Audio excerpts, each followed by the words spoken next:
اللجن اللجن اللجن اللجن يا مولا اللجن اللجن اللجن اللجن اللجن اللجن اللجن يا صاحب السماء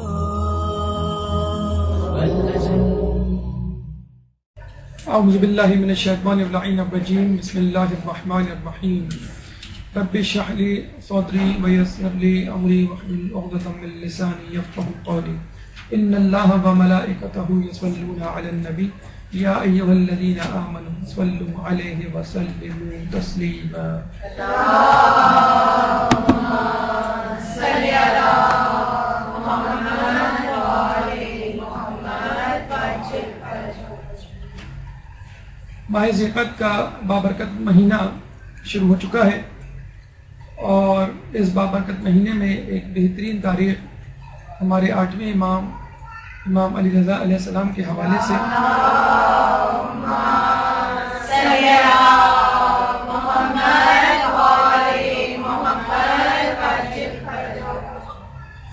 11 صفت کے حوالے سے آتی ہے اور یہ ہمارا طریقہ ہے، یہ ہماری ریت ہے، یہ ہماری ثقافت ہے، یہ تعلیمات اہل بیت کا حصہ ہے کہ اگر کوئی تاریخ کوئی دن اہل بیت کے حوالے سے خوشی کا ہوا کرتا ہے تو اس دن ہم بھی خوش ہوتے ہیں، اور اگر کوئی تاریخ کوئی دن کوئی موقع اہل بیت کے حوالے سے غم کا ہوتا ہے تو ہم بھی غمگین ہوتے ہیں. اور یہ کم از کم طریقہ ہے اہل بیت سے اپنی اتحاد یگانگت محبت جتانے کا کہ ان کی خوشی میں ہم خوش ہیں اور ان کے غم میں ہم غمگین ہیں. ورنہ تو اعلیٰ ترین ہدف اور منزل یہ ہے کہ ہم ان کے نقش قدم پر چلیں اور ان کاموں سے احتراز کریں جن سے وہ ناخوش ہوتے ہیں اور ان کاموں کو انجام دیں جن سے وہ خوش ہوتے ہیں. یوں تو 1-1.5 گھنٹے میں 8ویں امام کی تمام سیرت کا مکمل احاطہ کرنا مشکل کام ہے، بلکہ ناممکن کام ہے. لیکن جیسے کہ آپ کو معلوم ہے کہ ایک طریقہ، ایک مقصد یوم ولادت یا یوم شہادت کو منانے کا یہ بھی ہوتا ہے کہ اس بہانے ہم اس امام سے متعلق ایک معلومات کا ذخیرہ کسی حد تک اپنے اندر جمع کر لیں کہ جس کی شہادت یا ولادت منا رہے ہیں. چنانچہ بہترین وقت ہے کہ جمعرات کے دن غالباً 11 ذی القعدہ پڑے گی. آج ہفتے کا دن ہے، امام کی ولادت کے بعد آپ سے ملاقات ہوگی، تو پہلے سے اپنے آپ کو مینٹلی پریپیئر کر لیں، امام کے متعلق معلومات کو جمع کر لیں اور اپنے بچوں، اپنے گھر والوں، اپنے رشتہ داروں، اپنے اڑوس پڑوس خیر خواہوں کو یہ معلومات پہنچائیں، ان کو ذہنی طور پہ ان کی ولادت کے آنے سے پہلے تیار کر لیں تاکہ ان کی ولادت والے دن ہم ولادت کو کما حق منا سکیں اور اس کا حق ادا کر سکیں. اور منانے کا مطلب یہ ہے کہ ہم خوش ہوں، اور خوش ہونے کا مطلب یہ ہے کہ ہر اس چیز سے خوشی کا اظہار کیا جا سکے جو ہمارے لیے ممکن ہو. اچھے کپڑے پہن کے، اچھے کھانے کھا کر، ایک دوسرے کو مبارکباد دے کے، اور سب سے پہلے زمانے کے امام کو ہدیہ تہنیت پیش کر کے کہ آپ کے جد کی آج یوم ولادت ہے، اس کے حوالے سے ہم آپ کو مبارکباد پیش کرتے ہیں. یوں تو چھٹے امام کے حوالے سے مختلف زاویوں سے ان کی زندگی پر نگاہ ڈالی جا سکتی ہے. وقت کی کمی کے پیش نظر محدود مدت میں 1 گھنٹہ یا 1 گھنٹہ 30 منٹ کے دوران جن مراحل سے انشاءاللہ گزر کے ان کی حیات طیبہ سے ہم موتی سمیٹنے کی کوشش کریں گے وہ آپ کے سامنے ہیں. ہماری گفتگو کا پہلا مرحلہ امام سے متعلق تعارف، دوسرا مرحلہ نس امامت یعنی کس طرح آپ کی امامت ثابت ہوتی ہے، تیسرا مرحلہ بادشاہان وقت، آپ کے زمانے کے کون کون سے بادشاہ گزرے ہیں آپ کے زمانے میں، اخلاقی پہلو جو کہ اہم ترین پہلو ہے جس کو اپنا کر، جس کو عملی زندگی میں ڈھال کر ہمیں اپنی زندگی کو درستگی کی طرف گامزن کرنا ہے. اعترافات امام کی قد آور شخصیت کے حوالے سے، غیر شیعہ افراد کے کرامات جو کہ جز ہے ایک نبی کی نبوت کی طرح امام کی امامت کا، عزاداری کس طرح مختلف ہے امام کے دور میں اور دیگر امام کے دور میں، شہادت کس طرح واقع ہوئی، کس نے شہید کیا اور کیوں کیا، اس کے اثرات، ازواج و اولاد، ہلکا سے ایک تعارف، اور آخر میں اصحاب و تلامذہ، یعنی آپ کے کمپینینز، آپ کے دوست احباب اور وہ افراد جو آپ کے سامنے زانو تلمس طے کرتے تھے۔ آئیے گفتگو کے پہلے مرحلے یعنی تعارف کی طرف چلتے ہیں، لیکن اس سے پہلے ایک بلند ترین صلوات۔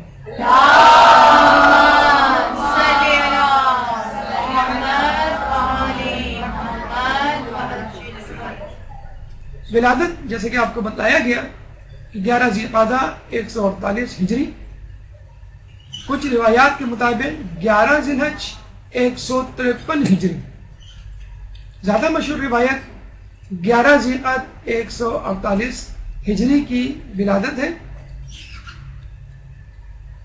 شہادت کی تاریخ 23 ذی القعدہ 203 ہجری اور ایک روایت کے مطابق 17 صفر 203 ہجری، یعنی ولادت میں تاریخ اور سال دونوں میں اختلاف ہے، لیکن ایک تاریخ اور سال معتبر ہے۔ اسی طرح شہادت میں تاریخ میں تو اختلاف ہے لیکن سن ہجری میں اختلاف نہیں، 23 ذی القعدہ اور 17 صفر۔ یوں سمجھ لیجئے کہ 11 صفر ولادت ہے، اس کے 12 دن بعد شہادت۔ آسانی کے لیے اس طرح آپ یاد کر سکتے ہیں، ورنہ 17 صفر بھی امام کی ولادت شہادت منائی جاتی ہے۔ والد، امام کے والد خود امام، جیسے کہ آپ کو معلوم ہے ہمارے 7ویں امام امام موسیٰ کاظم علیہ السلام۔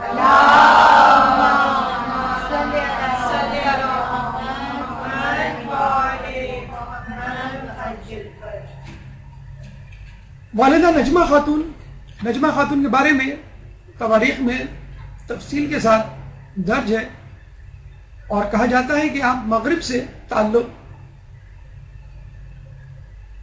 رکھا کرتی تھی، یعنی مغرب سے آئی تھی اور ایک کنیز تھی، اور آپ کی شادی کی پیشن گوئی خود رسول اکرم صلی اللہ علیہ وآلہ وسلم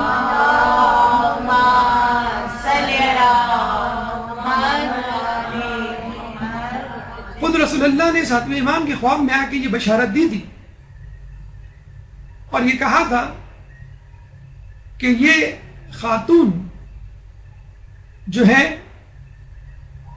وہ 8ویں امام کی والدہ بنے گی، اور کہا یہ جاتا ہے کہ ہمارے 7ویں امام کے خواب میں آ کے رسول اللہ نے جب یہ بشارت دی اور ان خاتون کا تذکرہ کیا جو اس وقت کنیز تھیں اور مغرب سے تعلق رکھتی تھیں، اور یہ بھی بتایا کہ فلاں بازار میں یہ بطور کنیز فروخت ہو رہی ہوں گی، جاؤ جا کے ان کو خرید دو، تو ہمارے 7ویں امام اپنے ایک صحابی کے ساتھ اس بازار گئے اور وہاں پہ موجود ایک مغرب سے آئے ہوئے شخص مخاطب کر کے کہا کہ تمہارے پاس کتنی کنیزیں ہیں، میں ان کو دیکھنا چاہتا ہوں۔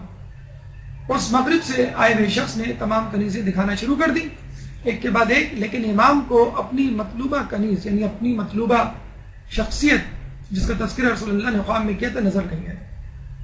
تمام کنیزوں کو دیکھنے کے بعد امام نے اس مغرب سے آئے ہوئے شخص سے اصرار کیا کہ تمہارے پاس کوئی اور کنیز ہو تو دکھاؤ۔ اس نے جب انکار کیا اور امام کے مزید اصرار پہ اس نے بتایا کہ میرے پاس ایک کنیز موجود ہے لیکن وہ بیمار ہے، امام نے کہا میں اسے دیکھنا چاہتا ہوں، اس کے باوجود اس شخص نے امام کو دکھانے سے انکار کر دیا۔ امام واپس آ گیا اور دوسرے دن پھر دوبارہ اپنے اسی صحابی کو کچھ مال دے کر اسی بازار میں بھیجا اور کہا کہ دیکھو اب وہ شخص اس کنیز کو، اس خاتون کو فروخت کر رہا ہوگا اور اتنے دام میں فروخت کر رہا ہوگا، وہ جتنے دام بتائے تم اس سے وہ کنیز اتنے دام میں خرید لے۔ اب وہ صحابی جاتے ہیں اور وہ شخص وہیں کھڑا ہوتا ہے، جتنے وہ پیسے بتاتا ہے یہ صحابی اس کو دے دیتے ہیں۔ جب یہ صحابی جانے لگتے ہیں تو اس شخص نے وہ صحابی سے پوچھتا ہے کہ وہ تمہارے ساتھ جو بزرگ آئے تھے وہ کون تھے؟ صحابی کہتے ہیں کہ وہ بنی ہاشم کے بہت بڑے سردار ہیں۔ تو شخص نے کہا کہ مجھے مزید ان کا تعارف کرواؤ، تو صحابی نے مزید کچھ بتلانے سے انکار کر دیا۔ اس مغرب سے آئے ہوئے شخص نے کہا کہ میں اس لیے پوچھ رہا ہوں کہ میں نے خود یہ کنیز ایک بہت دور دراز مقام سے خریدی تھی، اور جب میں نے یہ کنیز خریدی تو وہاں میں موجود ایک بوڑھی شخص نے مجھ سے یہ کہا کہ یہ کنیز تو تیرے قابل نہیں، یہ تو اس کے قابل ہے کہ جو اپنے دور میں روئے زمین پر سب سے زیادہ مکرم بزرگ انسان ہوگا، اور اس کے بدن سے وہ شخصیت پیدا ہوگی جو خود اپنے زمانے میں تمام افراد سے کرۂ زمین پر مقدس اور برتر ہوگی۔ ایک درود پڑھ دیں محمد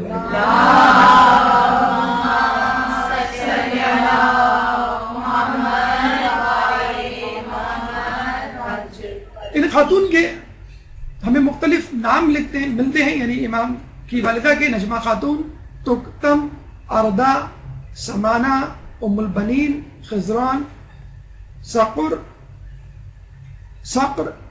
شقرہ، اور 8ویں امام کی ولادت کے بعد ان تمام ناموں یا القابوں کو بھلا دیا گیا اور لوگ فقط آپ کو طاہرہ کے لقب سے یاد کرنے لگے۔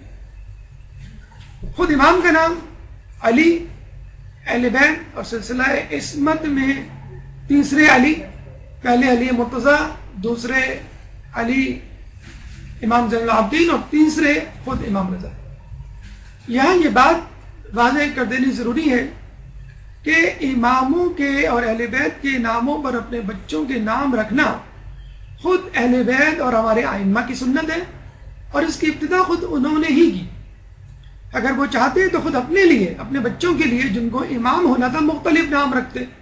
12 افراد ہیں، 12 امام ہیں تو 12 نام ہوتے۔ لیکن جس طرح ہمارے یہاں ایک رواج ہے کہ اگر خاندان میں دور دراز محلے میں، دور دراز علاقوں میں بھی کوئی نام نظر آ جائے جو کامن ہو جائے تو ہم کہتے ہیں بھی یہ نام تو رکھا جا چکا، ہم یہ نام دوبارہ نہیں رکھیں گے۔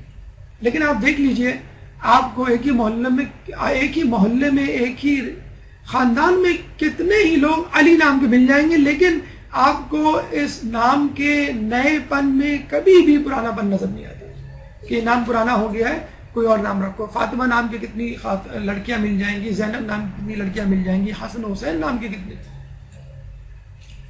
بڑا جسے کہتے ہیں کہ بھونڈا نکتہ ہے، شاید بڑی عجیب مثال ہے، لیکن کہا یہ جاتا ہے کہ اغیار میں اگر کسی مسلمان کو پکارنا ہو یا کسی مسلمان کا نام لینے کا آپ اس سے ارادہ کریں کہ تم کسی مسلمان کا نام بتاؤ، کوئی کرسچن ہندو آپ کے سامنے آئے اور اس سے آپ کہیں کہ تم کسی مسلمان شخص کا نام بتاؤ، تو یقین کیجئے اس کے منہ سے محمد، علی، حسن، حسین، فاطمہ، زینب، عباس جیسے نام نکلتے ہیں۔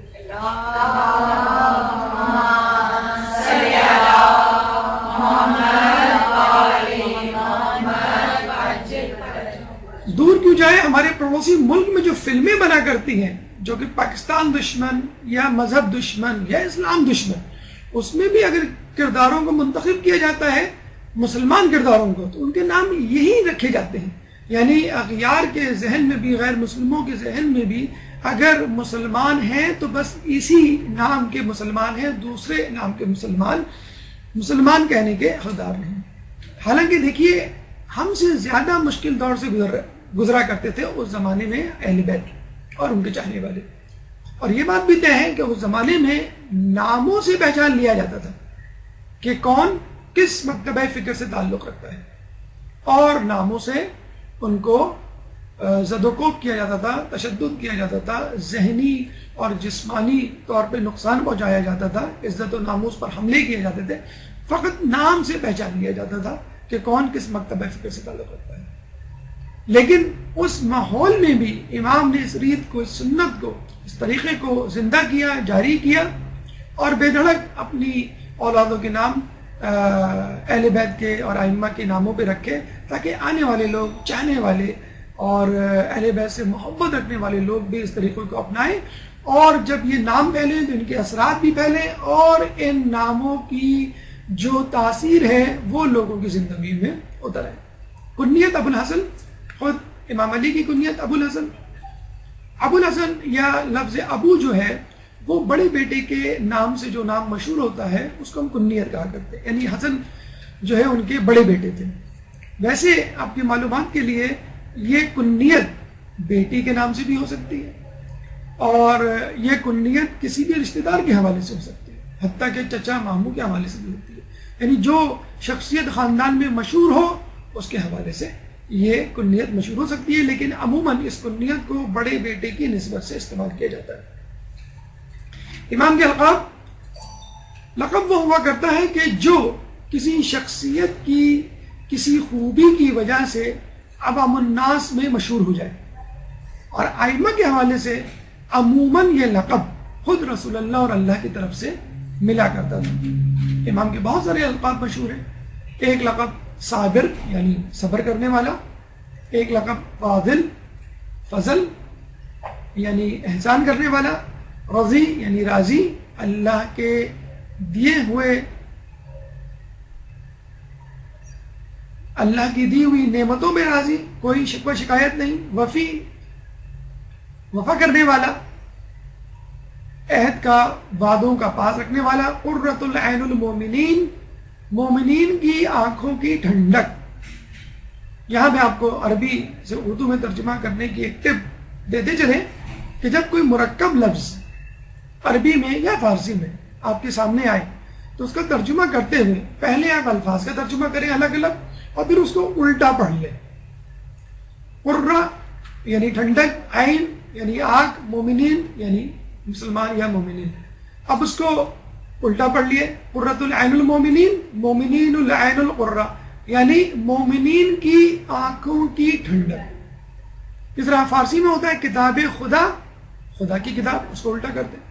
تو مرکب اضافی یا مرکب الفاظ کو ترجمہ کرتے ہوئے، بلکہ عربی میں اگر آپ لوگوں میں سے کوئی عربی سیکھ رہا ہے تو اس کے لیے ایک اہم ہدایت کہ اگر عربی میں ترجمہ کرنا ہو تو عربی میں عموماً جملہ جو ہے وہ الٹا کر کے ترجمہ کیا جاتا ہے. جیسے ہم کہتے ہیں دروازہ کھولو، اردو میں اگر ہمیں کہا جائے گا، ویسے تو بہتر یہی کہ دروازہ بند رکھیں، کلاس ڈسٹرب ہوگی.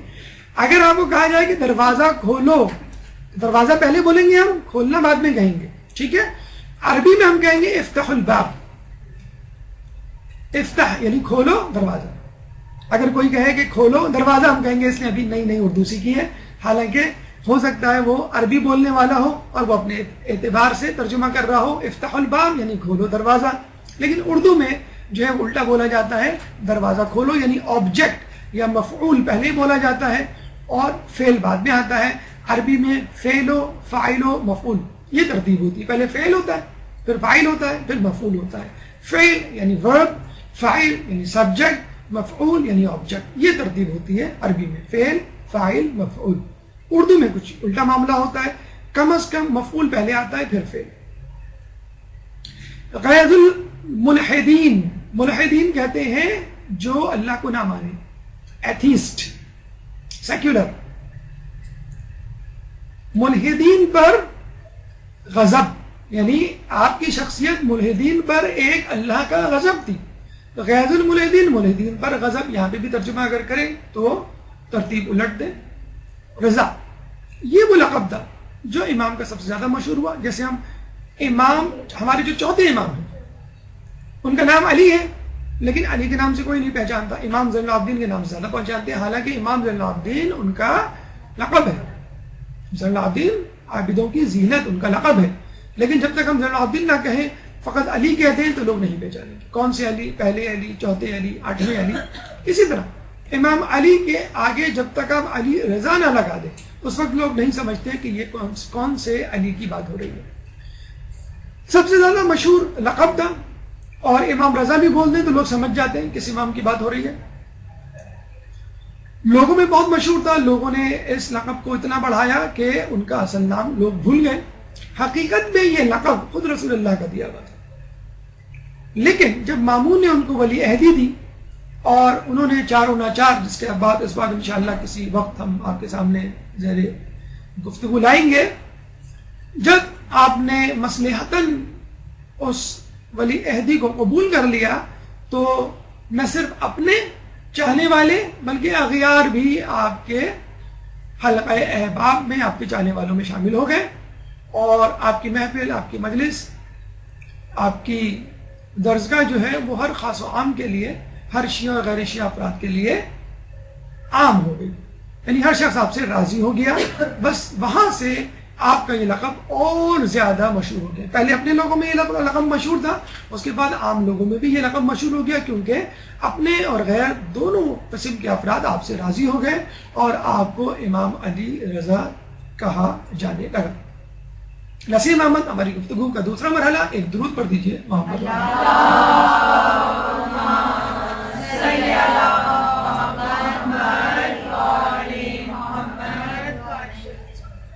یہ ضروری ہے کہ ہر امام کے حوالے سے ہمارے پاس نص امامت موجود ہو، اغیار پہ ثابت کرنے کے لیے اور خود اپنے لوگوں میں یہ ثابت کرنے کے لیے کہ امام کی تو بہت ساری اولادیں تھیں، کس بیٹے کی بات ہو رہی ہے؟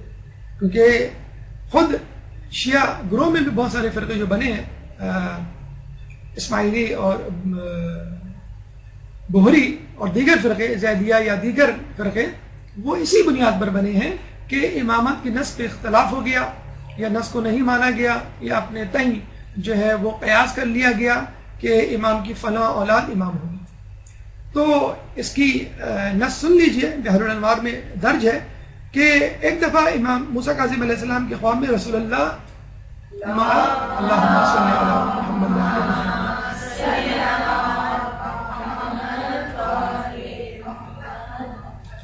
امام علی کے ساتھ تشریف لائے اور آپ کے پاس انگوٹھی، تلوار، عصا، کتاب خدا اور امامت ہے۔ جب ساتھ میں امام نے پوچھا یہ سب کیا ہے تو بتایا گیا کہ امامہ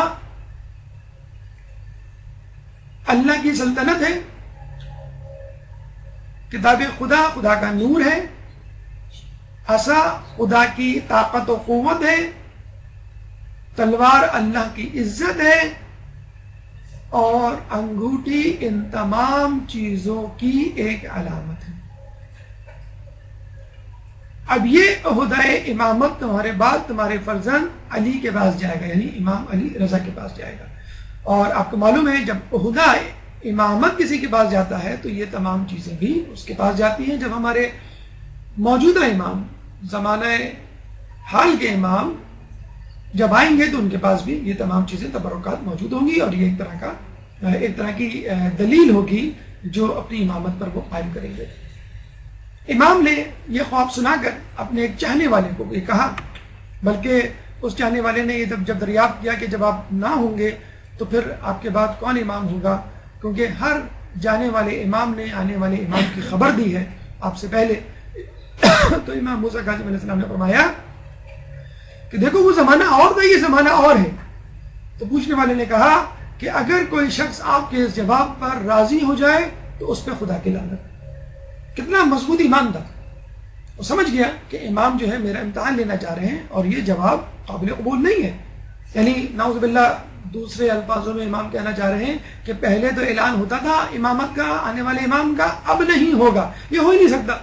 رسول اللہ گئے تو 12 اماموں کا اعلان، ولایت علی کا اعلان کر کے گئے، علی گئے تو حسن کا، حسن گئے تو حسین کا، اس کے بعد ہر آنے والے امام کا اعلان ہوا۔ یہ کیسے ممکن ہے کہ 7ویں امام کے جانے کے بعد 8ویں امام کا اعلان نہ ہو؟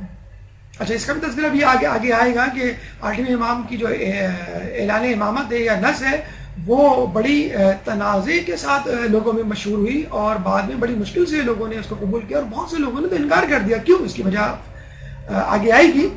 امام نے جب یہ کہا، جب اس نے یہ کہا کہ اس پہ خدا کی لعنت، تو جس جواب پہ مطمئن ہو جائے، میں تو مطمئن نہیں ہوں گا، تو امام نے تبسم فرمایا، یعنی وہ بھاگ گئے کہ یہ ہمارا پکا شیعہ ہے۔ امام نے پھر اس کو یہ خواب سنایا کہ جس خواب میں انہوں نے رسول اللہ اور علی کو دیکھا اور یہ تمام چیزیں دیکھی اور رسول کا یہ جو ہے وہ جواب سنا، بشارت سنی۔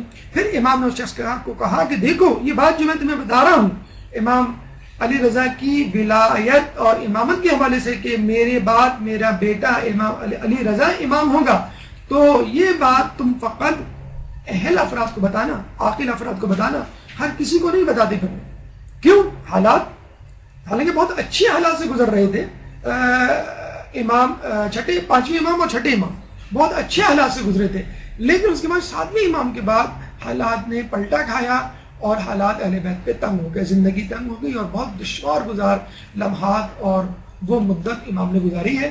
14 سال کی قید و بند کی مصیبتیں انہوں نے برداشت کی اور اسی حالت میں ان کی شہادت ہوئی۔ 14 سال کی دوری کے بعد لوگوں کو یقین آنا کہ امام نے کس کے لیے ہمیں کہا تھا، بڑا مشکل کام ہے، لیکن امام نے کس طرح اس صورتحال کو سنبھالا یہ آپ کے سامنے بھی آئے گا۔ امام نے جب یہ خواب سنایا تو اپنے چاہنے والے سے کہا کہ دیکھو یہ خواب، یہ بات، یہ بشارت اور یہ نص نین نون اور صاد نص کرتے ہیں کسی حکم کا واضح قرآنی اور حدیثی استدلال، یعنی جو بھی بات آپ سے کہی جا رہی ہے، جو حکم آپ کو سنایا جا رہا ہے، وہ قرآن یا سنت، قرآن یا حدیث، قرآن یا روایت میں واضح طور پر موجود ہے. ایک تو ہوتا ہے ایکسٹریکٹ کریں، قیاس کریں، اس میں سے بات کو نکالیں، استنباط کریں، نہیں، اطلاق کریں، نہیں، واضح طور پہ موجود ہے، جس کو ہم کہتے ہیں نص امامت، یعنی امامت کے متعلق قرآن یا حدیث رسول یا حدیث اہل بیت میں کوئی واضح ہدایت. تو امام نے کہا کہ تم ایسے شخص کو بتانا جو اس کا اہل و عاقل ہو. کیوں کہ اللہ فرماتا ہے ان اللہ یأمرکم ان تؤدوا الامانات الی اہلها، بے شک اللہ تمہیں حکم دیتا ہے کہ اس امانت کو جو تمہیں دی گئی ہے اس کے اہل تک پہنچا دو. بے شک اللہ تمہیں حکم دیتا ہے کہ امانت کو اس کے اہل تک پہنچا دو. سورہ نساء آیت نمبر 58. پھر امام نے یہ بھی فرمایا کہ کیوں ضروری ہے، وَمَنْ أَظْلَمُ مِمَّنْ كَتَمَ شَهَادَةً عِنْدَهُ مِنَ اللَّهِ، اور اس سے بڑھ کر ظالم کون ہوگا جو اس شہادت کو چھپائے جو اللہ کی طرف سے اس کو ودیعت کی گئی ہے. وَمَنْ أَظْلَمُ، کون ہوگا اس سے ظالم، ممن کتم شہادتن، جو چھپائے شہادت کو، عندہ، جو اس کے پاس ہو، من اللہ، اللہ کی طرف سے. اب میں نے تمہیں یہ شہادت، یہ بشارت پہنچا دی، وقت آنے پر عاقل، بالغ، شعور رکھنے والے فرد تک یہ بات پہنچا دینا. وقت پڑے تو چھپانا نہیں، ورنہ اگر فتنہ و فساد پھیلنے کا اندیشہ ہو، جان و مال عزت خطرے میں ہو اور مسائل درپیش ہو تو اس کو نہ بتانا. سورہ بقرہ آیت نمبر 40 کی آیت کو امام نے اس کے سامنے پڑھا. ایک اور امام موسیٰ کاظم علیہ السلام کی گواہی اپنے ایک صحابی زیاد کے متعلق، زیاد کے حوالے سے. جب زیاد نے یہ پوچھا، زیاد بن قندی نے، کہ امام آپ کے پاس، آپ کے بعد میں کس کو امام مانوں، تو امام نے کہا، امام علی رضا کی طرف اشارہ کر کے، اے زیاد ان کو پہچان لو، ان کی تحریر میری تحریر ہے، ان کا کلام میرا کلام ہے، جو یہ کہیں سمجھ لو کہ یہ میرا قول ہے. لیکن افسوس کے ساتھ کہنا پڑتا ہے زیاد بن قندی نے بعد میں امام علی رضا علیہ السلام کی امامت کا انکار کر دیا. کیوں؟ فقط پیسوں کی خاطر. آپ کو سن کے حیرت ہوگی کہ ہمارے ساتھ میں امام جب قید میں گئے تو بہت سارا مال، ظاہر سی بات ہے قید میں وہ مال لے کے نہیں جا سکتے تھے، تو جو مال بیت المال کا مال سمجھ لیا، لوگوں کی طرف سے دیا گیا مال، صدقات، خیرات اور دیگر چیزیں کہ جو امام کے تصرف میں ہوتی ہیں، ان کو استعمال کرتا ہے لوگوں کی فلاح کے لیے، اسلام کی ترویج و ترقی کے لیے. امام نے اپنے قریبی ساتھیوں میں تقسیم کر دیا. اب ظاہر سی بات ہے غیر شیعہ یا اجنبی افراد یا وہ افراد جو بہت زیادہ امام سے انسیت نہ رکھتے ہوں، قربت نہ رکھتے ہوں، ان کو تو نہیں دیں گے. ان کو دیں گے جو ان کے بہت قریب والے افراد تھے، جن پہ وہ بھروسہ کر سکتے تھے ظاہراً. یعنی تو کہا یہ جاتا ہے کہ امام کے قریبی ساتھیوں میں سے کوئی شخص ایسا نہیں تھا کہ جس کے پاس کثیر تعداد میں مال و دولت نہ ہو کہ جب امام قید و بند کی صعوبتیں گزارنے کے لیے جیل گئے. اب یقین دیکھیے کہ 14 سال کوئی شخص جیل میں ہو اور اس کا ہزاروں لاکھوں روپیہ آپ کے پاس ہو تو نیت میں فطور آ ہی جاتا ہے. 70,000 درہم اس زمانے میں بہت بڑی رقم تھی. چنانچہ زیاد بن قندی کی نیت میں فطور آ گیا. حالانکہ امام کا بہت قریبی ساتھی، اتنا قریبی ساتھی کہ وہ امام سے روایت نقل کر رہا ہے، لیکن جب امام کا انتقال ہوا تو پہلے اس نے امام کی شہادت کا ہی انکار کر دیا کہ نہیں، امام نہیں مرے. کیوں انکار کر دیا؟ کیونکہ وہ چاہتا تھا کہ اس بہانے وہ رقم اس کے پاس رہے. جو بھی اس کو آ کے کہتا، وہ کہتا نہیں، امام کو انتقال نہیں کیا، کیونکہ اس کو معلوم ہے اس کے بعد دوسرے امام آئیں گے تو وہ کہیں گے بھائی جن جن کے پاس پیسہ ہے امام کا چھوڑا ہوا وہ واپس لا کے میرے پاس جمع کروائیں. رسول کی شہادت کے وقت بھی ایک صاحب نے کہا تھا کہ اگر کسی نے کہا محمد کی شہادت ہو گئی ہے، محمد انتقال کر گئے تو اس تلوار سے اس کا سر قلم کر دوں گا. اس کے پیچھے بھی یہی ایک سازش ہمیں نظر آتی ہے. تو اس شخص نے امام کی شہادت کا انکار کر دیا. اور یہ بھی تاریخوں میں ملتا ہے کہ امام نے کئی افراد کو جب پیسے دیے تو یہ کہا کہ اتنے پیسے میں واپس لے رہا ہوں اور باقی پیسے آنے والا امام یعنی میرا بیٹا اگلا امام یعنی امام علی رضا آ کے لیں گے. تو امام جب کوئی رقم لیتے تو چھوڑی ہوئی رقم ہے وہ اس کے پاس رہ جاتی, اور امام علی رضا جب آتے اس کے پاس تو بتلاتے کہ امام نے یعنی میرے جد نے اتنے پیسے لیے تھے اور اتنے پیسے اب تمہارے پاس موجود ہیں, یہ مجھے واپس کر دو. اس سے خود بخود ثابت ہو جاتا ہے کہ کون امام ہے, کیونکہ امام کو ہی امام کا اکاؤنٹ معلوم ہوگا. ہمارے زمانے میں ہنڈی ایک طریقہ ہے, آپ نے سنا ہوگا, اب بھی شاید ہوتی ہے, ایک زمانے میں بہت عام تھی کہ ایک نوٹ کو پھاڑ دیا جاتا تھا اور وہ نوٹ جو ہے وہ آپ کے ہاتھ میں ہوتا تھا اور دوسرا نوٹ کا ٹکڑا اس شخص کے پاس ہوتا تھا کہ جس کو آپ کو جا کے پیسے دینے یا لینے ہیں. دونوں نوٹ کے ٹکڑوں کو ملایا جاتا تھا. جب وہ دونوں نوٹ کے ٹکڑے مل جاتے تھے ایگزیکٹلی پزل کی طرح, تو وہ سمجھ جاتا تھا کہ یہ وہی شخص ہے جس کو فلاں نے یا میرے دوست نے پیسے دیے ہیں. اب تو بہرحال ایک اکاؤنٹ نمبر آپ کو دیا جاتا ہے اور مختلف بینک کے تھرو جو ہے ایک ملک سے دوسرے ملک اماؤنٹ جو ہے وہ ٹرانسفر ہو جاتی ہے. تو زیاد بن قطب نے پیسے کی لالچ میں آ کر امام کی امامت کا, امام کی پچھلے امام کی شہادت کا, اگلے امام کی امامت کا انکار کر دیا, اور نہ صرف انکار کر دیا, اپنے ساتھ ایک گروہ ترتیب دے دیا کہ جن جن لوگوں کے پاس پیسے تھے یعنی سرمایہ دار طبقہ, ان سب کو اپنے ساتھ ملا لیا اور یہ کہا کہ ہم جو ہے یہ پیسے نہیں دیں گے اور ہمیں شک ہے کہ امام کا انتقال, امام کی شہادت نہیں ہوئی ہے. اور اس کے بعد اگر کوئی یہ پیسے لے کر, اپنے پاس موجود پیسے لے کر امام علی رضا کے پاس جاتا اور یہ کہتا کہ یہ پیسے موجود ہیں, یہ لے لیں, میں آپ کو امام مانتا ہوں, تو یہ افراد زیاد بن قندی کی سربراہی میں اس کے پاس جاتے, اس کو رشوت دیتے کہ دیکھو ہمارے پاس 70,000, ہمارے پاس 50,000, ہمارے پاس اتنے ہزار موجود ہیں, اس میں سے ہم 10,000 درہم تم کو دینے کے لیے تیار ہیں, لیکن تم اپنے پیسے واپس نہ لوٹاؤ. یہ کام بھی, یہ دھندا بھی اور یہ کاروبار بھی لوگوں نے شروع کر رکھا تھا. تو اس زمانے میں بھی ایسے لوگ موجود تھے, اس زمانے میں بھی ایسے لوگ موجود ہیں کہ جو امام کی امامت کا انکار کر دیتے ہیں فقط پیسے کی اور دنیا کی لالچ میں. اس کے علاوہ ایک اور مرتبہ ہمارے ساتویں امام کے پاس ایک صحابی آیا تو امام نے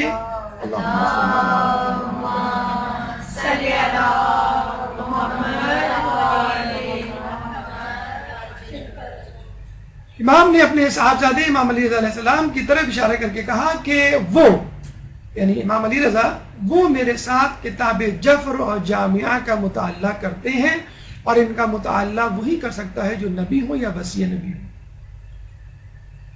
کتاب جفر اور جامعہ دو کتابیں ہیں جن کو رسول اللہ نے امام علی کو املا کروائی تھی, ڈکٹیٹ کروائی تھی, اور اس کتاب میں آدم سے لے کے خاتم, خاتم سے لے کے قیامت تک کے حالات درج ہیں. ہر بڑے اور چھوٹے مسئلے سے متعلق ان کے حل درج ہیں, حتیٰ کہ خراج تک کی دیت موجود ہے. لیکن یہ کتاب فقط اور فقط ائمہ کی تحویل میں, خود رسول اللہ کی تحویل میں تھی, عام انسان کی دسترس نہیں تھی. اب آپ یہ کہیں کہ بھئی اس کتاب کی رسد, اس کتاب تک پہنچ عام لوگوں کو بھی ہونی چاہیے. تو یاد کیجئے جب مولا رسول کی شہادت کے بعد 6 مہینے گوشہ نشین ہوئے اور قرآن کی تفسیر لکھی, ہر آیت کی شان نزول کے مطابق, اور اس مفصل تفسیر, مستند ترین تفسیر کو مسجد نبوی میں لے کر آئے اور یہ کہا کہ دیکھو لوگوں, اس قرآن کی مکمل تفسیر میں نے لکھ دی ہے اور ہر آیت کا شان نزول بھی لکھ دیا ہے. اور جب آپ شان نزول کسی آیت کا لکھ دیں اس کا مطلب یہ ہوتا ہے کہ اس آیت کا مفہوم بے عین ہی وہی آپ کے پاس پہنچ گیا کہ جو مقصد تھا, چاہے وہ آیت ولایت ہو, آیت مباہلہ ہو, آیت غدیر ہو, آیت تکمیل دین ہو, کوئی بھی آیت ہو. لیکن لوگوں نے کیا کہا کہ ہمیں تمہارا قرآن نہیں چاہیے, حالانکہ وہ قرآن وہی تھا جو لوگوں کے پاس تھا, لیکن تفصیل کے ساتھ, تفسیر کے ساتھ, تشریح کے ساتھ, توضیح کے ساتھ, تطبیق کے ساتھ, اطلاق کے ساتھ, اور مکمل وضاحت, اور ایسی وضاحت جو کہ مستند ترین تھی. لیکن افسوس کہ لوگوں نے اس کو لینے سے انکار کر دیا, اور آج تک ایک قرآن کے ہونے کے باوجود, جو کہ ایک بہت بڑا معجزہ ہے, بغیر تحریف کیا ہوا قرآن ہمارے پاس موجود ہے. اور یہ بات بھی کسی معجزے سے کم نہیں کہ ایک کتاب جس میں کوئی تحریف نہیں, کوئی تفرقہ نہیں, اس کو پڑھنے والے, سمجھنے والے 73 فرقوں میں بٹے ہوئے. تو جس طرح لوگوں نے اس تفسیر کا انکار کیا, لوگ جفر اور جامع کا بھی انکار کر دیتے. چنانچہ اس کتاب کو، اور ویسے بھی اس کتاب کا علم اتنا وسیع اور عمیق تھا کہ اس کی شدت ایک عام آدمی کے بار کے استطاعت کے مطابق نہیں تھی. متحمل نہیں ہو سکتا ایک عام شخص ان دو کتابوں کا مطالعہ اور اس کا علم حاصل کر سکے.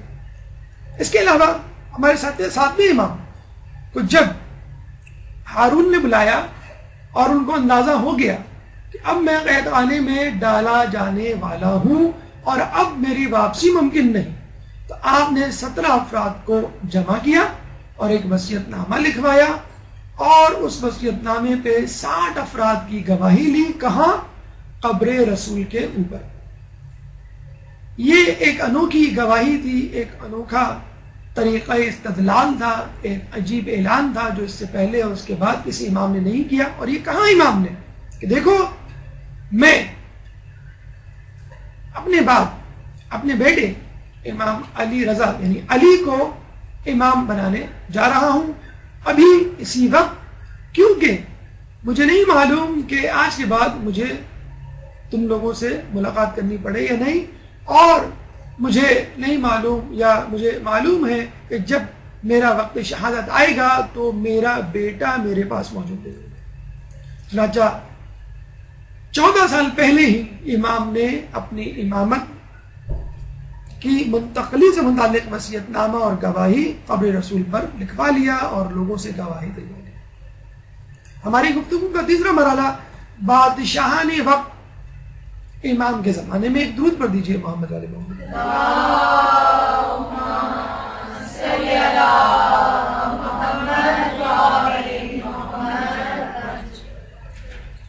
اچھا، آپ لوگوں کے ذہن میں یہ خیال آتا ہے کہ ہم تو امام کی سیرت کا مطالعہ کر رہے ہیں، امام کی حیات طیبہ پر روشنی ڈال رہے ہیں، یہ بادشاہ نے وقت کہاں سے ٹپک پڑے؟ کیا ضرورت ہے ان کو بیچ میں لانے کی؟ انہوں نے کیا کارروائی انجام دیے ہیں سوائے اس کے کہ اہل بیت کی زندگی میں تشدد، ذہنی طور پر تکلیف، صدمہ اور ان کی راہ میں رکاوٹیں، ان کا فقط اور فقط منفی کردار رہا ہے. بادشاہ نے چاہے وہ بنو امیہ سے تعلق رکھتے ہوں، چاہے وہ بنو عباس سے تعلق رکھتے ہوں، ہر بادشاہ نے امام کی زندگی میں مشکلات پیدا کی ہیں. کیوں؟ کہ خلافت امام ہی کا حق تھا. ان کو سب سے زیادہ خطرہ زمانے کے امام ہی سے ہوا کرتا تھا. حالانکہ مولا علی یا امام حسین کے علاوہ کوئی امام ایسا نہیں ملے گا جو تلوار لے کے ان کے سامنے میدان جنگ میں جم کے کھڑا ہو جائے. ان دو کے علاوہ تمام ائمہ نے مصالحاتی اور مصلحت خداوندی کو مد نظر رکھتے ہوئے اپنے کردار کو نبھایا اور دین تشیع کو فروغ دیا. اس کے لیے یہ کہنا پڑے گا ہم کو کہ دیکھیے کہ جب بھی حق کا ذکر آئے گا باطل کا بھی ذکر آئے گا. اگر قرآن میں محمد کا ذکر ہے تو ابو لہب کا بھی ذکر ہوگا. اگر قرآن میں موسیٰ کا ذکر ہے تو پھر فرعون کا بھی ذکر ہوگا. اگر کربلا میں امام حسین ان کے ساتھیوں کا تذکرہ ہے تو پھر یزید اور اس کے ساتھیوں کا بھی تذکرہ ہوگا. کیوں؟ کہ جب حق کی بات ہوگی تو باطل کی بات خود بخود ہوگی. جب حق آشکار ہوگا تو باطل بے نقاب ہوگا. کہا جاتا ہے، بلکہ امام کا قول ہے جس کا مفہوم ہے کہ اگر تم حق کو نہ پہچان سکو تو اپنی آنکھوں کو باطل کے تیروں کی طرف موڑ دو. جہاں جہاں باطل کے تیر گریں گے وہاں وہاں تمہیں حق نظر آئے گا. اہل بیت کو نہیں پہچان سکتے جو کہ حق ہے کہ نہیں پہچان سکتے، نہیں جان سکتے، ان کی معرفت ناممکن ہے. تو کم از کم باطل کو پہچان لو، ان کے دشمنوں کو پہچان لو، خود بخود اہل بیت کی معرفت ہو جائے گی. تو اگر امام کی معرفت حاصل کرنا ہے تو آپ ان کے زمانے کے بادشاہوں کی معرفت حاصل کر لیں. تعرف الاشیاء بازدادها، اشیاء چیزوں کی معرفت ان کی ضدوں سے کرو. روشنی سمجھ میں نہیں آ رہی، اندھیرے کو دیکھ لو. بلندی سمجھ میں نہیں آ رہی، پستی کو دیکھ لو. تری سمجھ میں نہیں آ رہی، خشکی کو دیکھ لو. علم سمجھ میں نہیں آ رہا، جہل کو دیکھ لو. نیکی سمجھ میں نہیں آ رہی، گناہ کو دیکھ لو، سردی سمجھ میں نہیں آ رہی تو گرمی کو سمجھ لو، ضد کو سمجھ لیں اور اس کو پھر الٹا کر دیں، آپ کو خود بخود اپنی مطلوبہ چیز مل جائے گی۔ باطل کو سمجھ لیں، حق خود بخود سمجھ میں آئے گا، حق سمجھ لیں تو باطل خود بخود سمجھ میں آ جائے گا۔ امام کے زمانے میں ضروری ہے کہ ہم ان لوگوں کا بھی تذکرہ کریں کہ جو امام کی راہ میں رکاوٹ بنے، جنہوں نے اسلام کی راہ میں رکاوٹیں کھڑی کی اور آپ کی شہادت کا بھی سبب بنے۔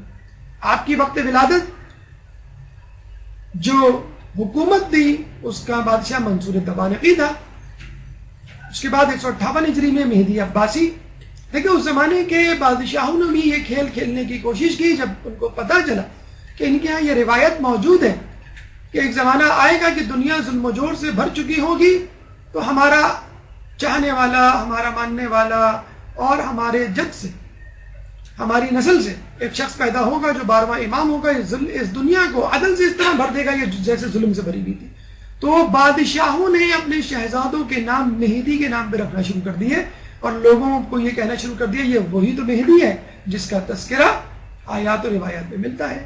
اس لیے جب یہ لوگ کہتے ہیں کہ خلافت علی یا دیگر ائمہ کا نام، ہمارے خلیفاؤں کا نام قرآن میں کیوں نہیں موجود، ہمارے اماموں کا نام، تو ایسا کون سا مسئلہ ہے؟ لوگ اپنے اپنے اماموں کے نام علی، حسن، حسین، زین العابدین، باقر، جعفر رکھنا شروع کر دیتے اور یہ کہتے ہیں یہ وہی امام ہے جن کی بشارت جو ہے وہ احادیث میں دی گئی ہے۔ تو مہدی عباسی 158 ہجری، اس کے بعد ہادی، یہ بھی دیکھیں نام ایسا ہی ہے، ہدایت دینے والا، حالانکہ مکمل طور پہ منحرف۔ اس کے بعد ہارون 170 ہجری میں، امین 194 ہجری میں اور مامون 198 ہجری میں۔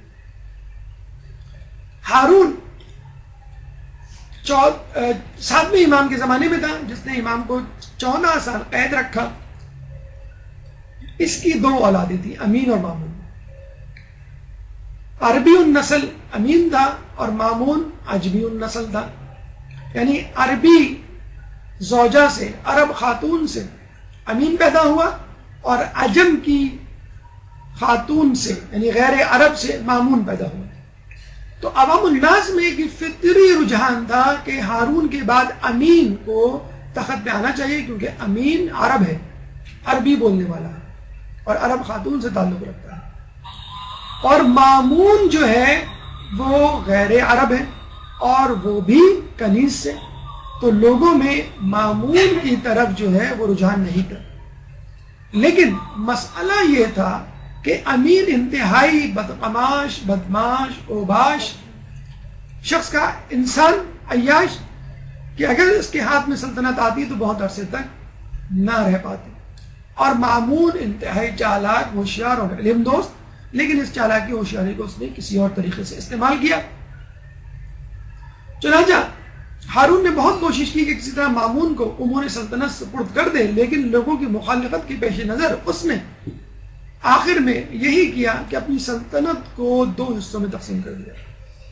امین کو عربی علاقے کی سلطنت سونپ دی، یعنی حجاز، یمن اور شام، اور مامون کو غیر عرب علاقوں کی سلطنت سونپ دی، یعنی ایران، خراسان، ترکمانستان۔ اور کہتے ہیں کہ جب یہ سلطنت 2 حصوں میں تقسیم ہوئی تو دونوں بیٹوں نے باپ کو نکال باہر کیا کہ you are misfit in our kingdom, کہ تمہارے لیے تو کوئی جگہ نہیں، تم نے تو کوئی گھر بھی نہیں چھوڑا، صاف کہہ دیا آدھی تمہاری آدھی میری، تو بس ٹھیک ہے آدھی آدھی ہم دونوں بیٹوں کی، تمہارے لیے تو کوئی اور جگہ ہونی چاہیے، جاؤ کوئی اور ملک فتح کرو اس کو۔ تو آخری ایام کہتے ہیں ہارون رشید کے بڑے ہی کسمہ پرسی میں گزرے، اور اس کے بعد امین اور ہارون میں سر پھٹاول شروع ہو گئی بڑی مشکل سے۔ امین نے چند سال، کہتے ہیں 3 یا 4 سال مکمل کیا، اور اس کے بعد مامون نے امین پر غلبہ حاصل کر لیا اور اس کو قتل کر دیا۔ اس کے بعد 20 سال تک حکومت کی بطور خلیفہ۔ مولانا ذیشان ادب جبادی بڑا اچھا جملہ اس موقع پر کہتے ہیں کہ حسن و حسین بھی تو تھے، وہ بھی تو جنت کے مشترکہ سردار ہیں، اور یہ 2 بیٹے تھے، تو رسول کی زلف کو پکڑنے والے اور زمام کار کو پکڑنے والوں کے درمیان بہت فرق ہوا کرتا ہے۔ اللہم صلی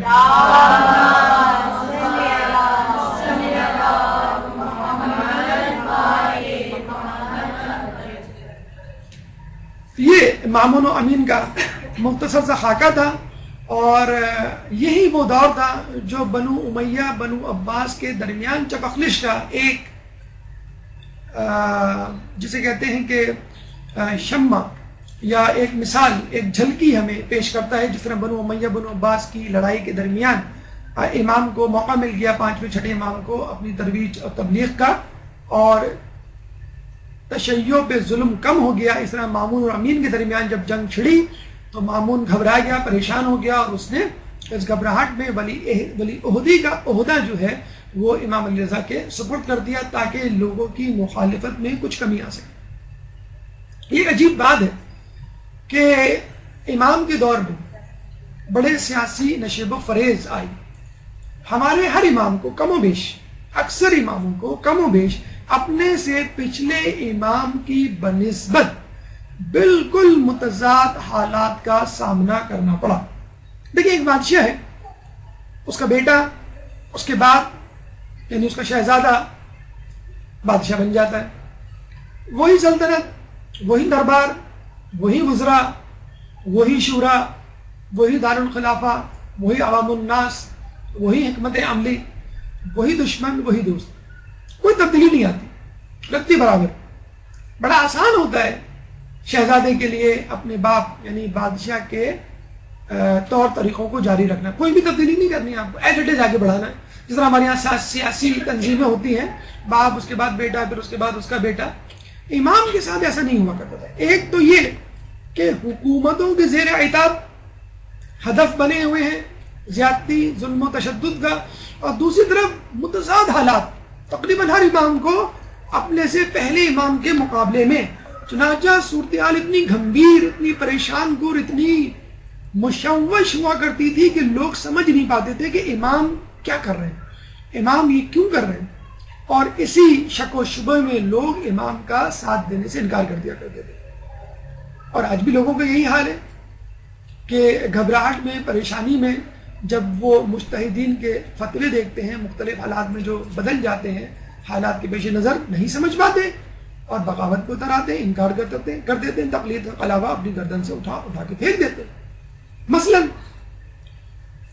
امام علی نے تلوار نکالی، جنگ جمل، جنگ صفین، جنگ نہروان آپ کے سامنے 4.5 سال کا عرصہ تقریباً میدان جنگ میں گزرا۔ اس کے بعد امام حسن کو کنٹینیو کرنا چاہیے تھی یہ جنگ، عزیمت کا راستہ، امام نے آتے ہی فوراً صلح کر لی، اور آج تک خود غیر تو چھوڑیے، خود اپنے والے صلح امام پر بعض اوقات اعتراض کر بیٹھتے ہیں کہ امام نے صلح کیوں کی، کیا ضرورت تھی، ان کے جد نے تو نہیں کی تھی۔ پھر ہم دیکھتے ہیں امام حسین تلوار لے کے عزیمت کا راستہ اختیار کرتے ہوئے کربلا میں آ جاتے ہیں، خوب واہ ہوتی ہے، لوگ بڑے خوش ہوتے ہیں، گریہ ہوتا ہے، اور خوش ہوتے ہیں کہ ہمارے امام نے سرداد نداد دست یزید کے سر دے دیا، لیکن اپنا ہاتھ بیعت کے لیے نہیں دیا۔ لیکن اس کے بعد جو امام، ہمارے چوتھے امام آتے ہیں، ان سے توقع کی جاتی ہے کہ اب یہ بدلہ لیں گے، اور ان سے زیادہ بدلہ لینے کا سزاوار کون ہو سکتا ہے کہ جس نے اپنی آنکھوں سے کربلا کے میدان میں 72 ٹکڑوں کو کٹتے ہوئے، زمین پہ تڑپتے ہوئے، جان دیتے ہوئے دیکھا، جس نے اپنی خواتین کو بے مقنع و چادر شام کے بازاروں میں، کوفہ کی گلیوں میں ذلیل ہوتے ہوئے دیکھا، ان سے زیادہ سزاوار کون ہو سکتا ہے بدلہ لینے کا؟ لیکن ہم دیکھتے ہیں ان کی ساری بقیہ زندگی 35 سال دعا، اذکار، استغفار اور عبادت میں گزر جاتی ہے۔ اعتراض اٹھتا ہے کہ بھائی کربلا کا بدلہ کیوں نہیں لیا انہوں نے؟ اس کے بعد ہم دیکھتے ہیں 5ویں اور 6 امام تقریباً دونوں کو ایک ہی ماحول ملتا ہے، بنو امیہ بنو عباس کی جنگ اور ایک فری ہینڈ، بلکہ دونوں بنو امیہ بنو عباس باری باری آتے ہیں اماموں کے پاس کہ آپ ہمارا ساتھ دیجئے، ہم آپ کو خلیفہ بنائیں گے۔ امام نے کسی کی بات پر دھیان نہیں دیا، چاہتے تو بہت سنہری موقع تھا جس سے وہ فائدہ اٹھا سکتے تھے، امام نے دعوت و تبلیغ اور تدریس پہ توجہ دی۔ اس کے بعد 7ویں امام کو ایسا ہی ماحول ملنا چاہیے تھا، لیکن بنو عباس کے آتے ہی ان کے تیور بدل گئے، کہا تھا کہ ہم اہل بیت کا بدلہ لیں گے، لیکن خود اہل بیت کو ہدف بنانا انہوں نے شروع کر دیا، کیونکہ وہی ذہنی جسے کہتے ہیں کہ پریشانی بنو امیہ والی کہ ہم نے یہ خلافت اہل بیت سے چھینی ہے، چنانچہ وہ اس کے زیادہ حقدار ہیں، ہمیں چاہیے کہ ان کو ہم اتنا پریشان کریں کہ وہ خلافت کو بھول جائیں، اپنی جان بچانے کی فکر میں رہیں۔ جیسے مثال بڑی عجیب سی ہے لیکن بالکل صحیح آتی ہے ہمارے حالات پر، کہ پاکستان والوں کو بجلی، پانی، مہنگائی، قتل و غارت میں اتنا مصروف رکھو کہ یہ ترقی کی سوچ ہی نہ سکے، مسلمانوں میں اتنا تفرقہ ڈال دو کہ یہ اتحاد اور غلبے کی نہ سوچ سکے۔ تو ساتویں امام کو پھر دوبارہ وہی صورتحال کا سامنا، کوئی فری ہینڈ نہیں، بلکہ 14 سال قید، ایسے قید خانے میں جہاں پہ امام نہ سیدھے کھڑے ہو سکتے تھے نہ بیٹھ سکتے تھے۔ اس کے بعد 8ویں امام کو بھی قید میں ڈالنا چاہیے تھا، 14 سال نہیں تو 10 سال، 15 سال، لیکن ہم دیکھتے ہیں کہ امام کو ایک دم سے ولی عہدے کا جو ہے وہ عہدہ دے دیا گیا، ولی عہد بنا دیا گیا۔ اتنی عزت کہ اپنی بیٹی کی شادی جو ہے وہ مامون نے کر دی اور ولی عہد بنا دیا، اور اتنا بڑا مقام دیا کہ جسے کہتے ہیں پوری دنیا میں کم از کم اسلامی مملکت میں ڈنکا بج گیا۔ 8ویں امام کے بعد پھر دوبارہ وہی زوال والی کیفیت، تذلیل والی کیفیت، امام تقی کو بلایا گیا، طلب کیا گیا، قید و بند میں رکھا گیا، اس کے بعد امام کے ساتھ تقریباً کم و بیش وہی صورتحال۔ اب موجودہ امام جب آئیں گے تو بالکل ہی یکسر جو ہے وہ منظر نامہ تبدیل ہو چکا ہوگا۔ آپ نے دیکھا کہ ہر امام تقریباً جب آتا ہے تو دوسرے امام سے مختلف حالات اس کے پیش نظر ہوتے ہیں۔ اگر کوئی فیصلہ کرتا ہے تو لوگ اس پر اعتراض شروع کر دیتے ہیں کہ بھئی آپ سے پچھلے امام نے یہ کیا، آپ یہ کر رہے ہیں۔ تو جب ہی کہا گیا ہے کہ دیکھو امام کی سنت پہ عمل کرو، اگر امام بظاہر اسلام کی مخالفت میں بھی مشورہ دے رہے ہیں، حکم دے رہے ہیں، تو یقیناً اس میں کوئی مصلحت ہوگی۔ جس طرح خدا جب حکم دیتا ہے تو اس میں مصلحت ہوا کرتی ہے۔ چنانچہ امام کو بہت ہی عجیب و غریب حالات کا سامنا کرنا پڑا، اور ان حالات میں امام نے ولی عہدی کا جو ہے وہ عہدہ قبول کیا۔ اس سیاسی نشیب و فراز میں جو ہمارے مختلف ائمہ کو سہنے پڑے کہ کبھی عزیمت، کبھی مصالحت، کبھی دشمنی، کبھی دوست، تو امام کو بھی ان صورتحال سے گزرنا پڑا، اور امام کے لیے اب یہ موقع تھا کہ وہ کیا کریں، عزیمت کا راستہ اختیار کریں، یعنی دشمن سے تلوار سے جہاد کریں، یا پھر مصالحت کا رویہ اختیار کریں، یعنی دشمن کے ساتھ مصلحتاً وقتی طور پر اس کی بات کو مان کر لوگوں میں اپنی بات کو مستحکم کرے۔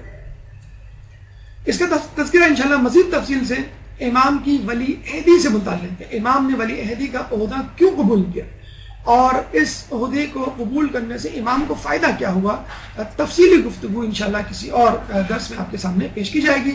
ہماری گفتگو کا چوتھا مرحلہ، لیکن اس چوتھے مرحلے یعنی اخلاقی پہلو کو شروع کرنے سے پہلے ایک وقفہ، اور اس کے بعد انشاءاللہ ہماری گفتگو دوبارہ جاری ہوگی۔ ایک درود پڑھ دیجیے محمد۔ اعوذ باللہ من الشیطان الرجیم، بسم اللہ الرحمن الرحیم۔ گفتگو کا سلسلہ ہم وہیں سے شروع کرتے ہیں جہاں سے ہم نے چھوڑا تھا۔ 3 مراحل ہم طے کر چکے، چوتھے مرحلے کی طرف اب پیش رفت ہے، یعنی اخلاقی پہلو۔ امام کی سیرت طیبہ کا اخلاقی پہلو، اور آپ کو معلوم ہے کہ یہی پہلو ہمارے لیے اہم ترین ہے۔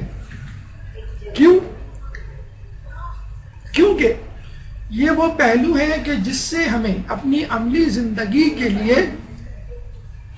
بیش بہا موتی منتخب کر رہے ہیں، اور یہ دیکھنا ہے کہ ہم اپنی عملی زندگی میں امام کی زندگی سے کیا سبق حاصل کر سکتے ہیں۔ اور یقین کیجئے امام کی شخصیت اتنی ہشت پہلو ہے کہ بسا اوقات وہ بہت ہی عظیم، بہت ہی بڑی شخصیت نظر آتے ہیں، اور بسا اوقات نعوذ باللہ ظاہری طور پر بہت ہی عام سی شخصیت کہ انسان دھوکہ کھا جائے کہ یہ امام ہے یا ایک عام سے آدمی۔ ابھی اس کا تذکرہ آگے آئے گا۔ اور علامہ شہید مطہری نے اپنی کتاب انسان کامل میں اس بات کا اعتراف کیا ہے، اور بڑا اچھا انکشاف کیا ہے کہ کامل مومن، انسانی کامل وہ ہوتا ہے جو اضداد کا مجموعہ ہوتا ہے، ضدوں کا مجموعہ ہوتا ہے، کہ کبھی تلوار لے کے میدان جنگ میں دشمنوں کو تہہ تہ کرتا ہوا نظر آتا ہے، اور کبھی وہی انگلیاں جو ذوالفقار چلاتی ہیں وہی انگلیاں گھر میں دال چنتی ہوئی نظر آتی ہیں۔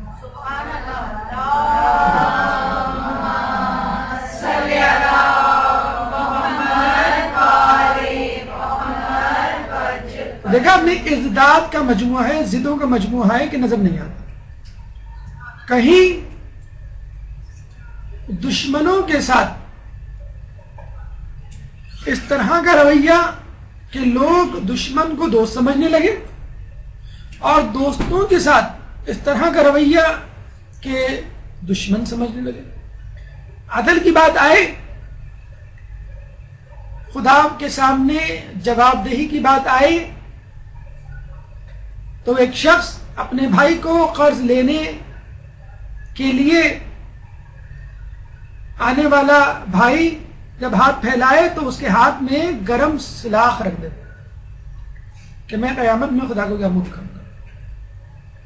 اور وہی شخص جب میدان جنگ میں اپنے دشمن سے لڑے اور دشمن کی تلوار گر جائے تو اس تلوار کو اٹھا کے ہاتھ میں دے دے.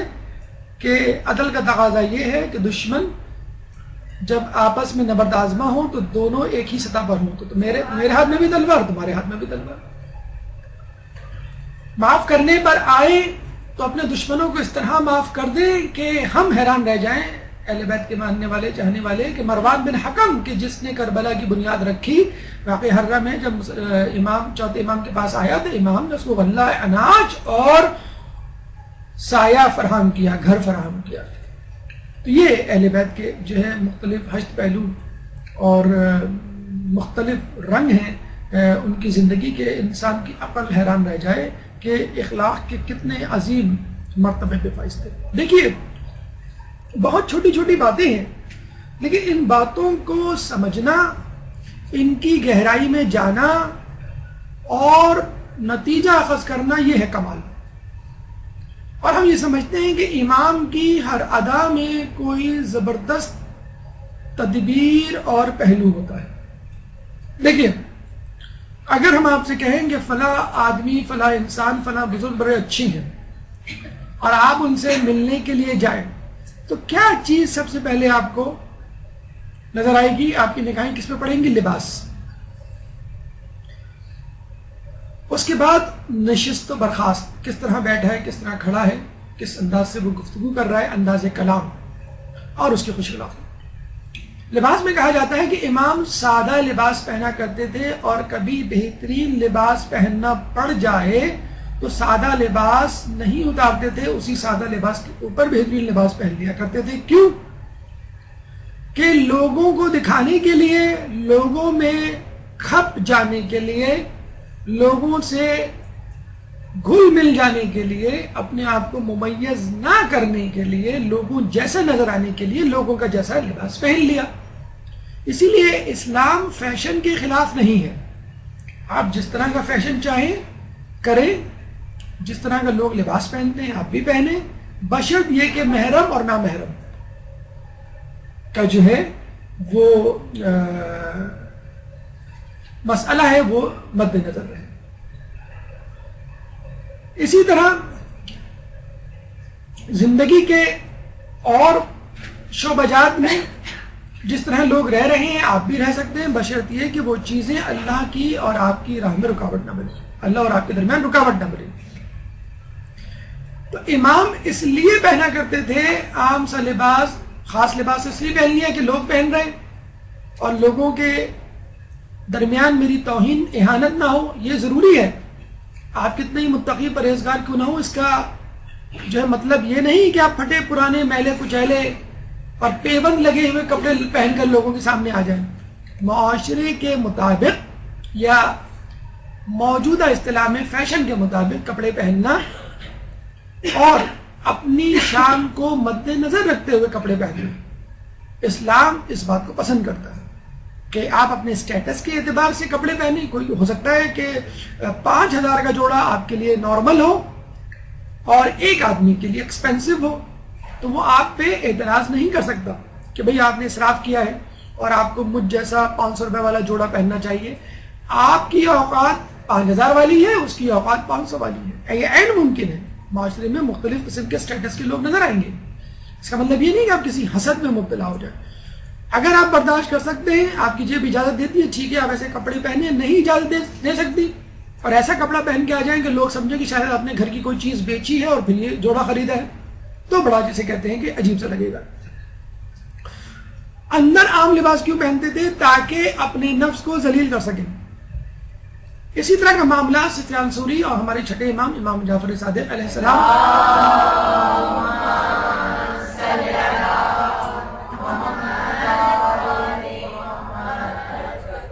کے درمیان پیش آیا کہ جب اس نے امام کے لباس پر تنقید کی. امام ایک اچھا خوشنما لباس پہنے ہوئے تھے. ہم نے آپ کو بتایا کہ 5ویں 6 7ویں 8ویں امام کے درمیان جو ہے کے دوران جو اسلامی حکومت تھی اور جو مسلمان تھے وہ بہت خوشحال تھے. مطلب بغداد ایسا تھا جیسے اس وقت کا لندن، اس وقت کا نیو یارک. ایران، عراق اور حجاز ایسے تھے جیسے اس وقت یو کے، یو ایس اے اور کینیڈا. اس طرح آج لوگ تڑپتے ہیں نا امیگریشن کے لیے، امریکہ کینیڈا کی اور یو کے کی، اس طرح اس زمانے میں لوگ تڑپتے تھے ان ممالک میں آنے کے لیے. اور جس طرح آج ہم منہ ٹیڑھا کر کے انگلش بولتے ہیں اور امریکن ایکسنٹ میں بہت تکبر اور فخر محسوس کرتے ہیں، اس زمانے میں عربی بول کے لوگ فخر محسوس کیا کرتے تھے، عربی لباس پہن کے فخر محسوس کیا کرتے تھے. وہ الگ بات ہے کہ ہمیں جو ہے وہ پرانی تاریخ یاد نہیں رہتی، یہ ایسے ہی ہے. اور جب انشاءاللہ امام آئیں گے پھر آپ دیکھیں گے بغداد جب دارالخلافہ بنے گا تو لوگ اسی طرح گرین کارڈ کے لیے تڑپیں گے. تو اچھا ہے بغداد کے بہت سارے ویزے لگا لیں اور کازمین چلے جائیں تاکہ امام کو کہہ سکے دیکھیں ہم یہاں بہت مرتبہ آ چکے ہیں، یہاں کی نیشنلٹی آپ دے دیں. ایک درود پڑھتے محمد علیہ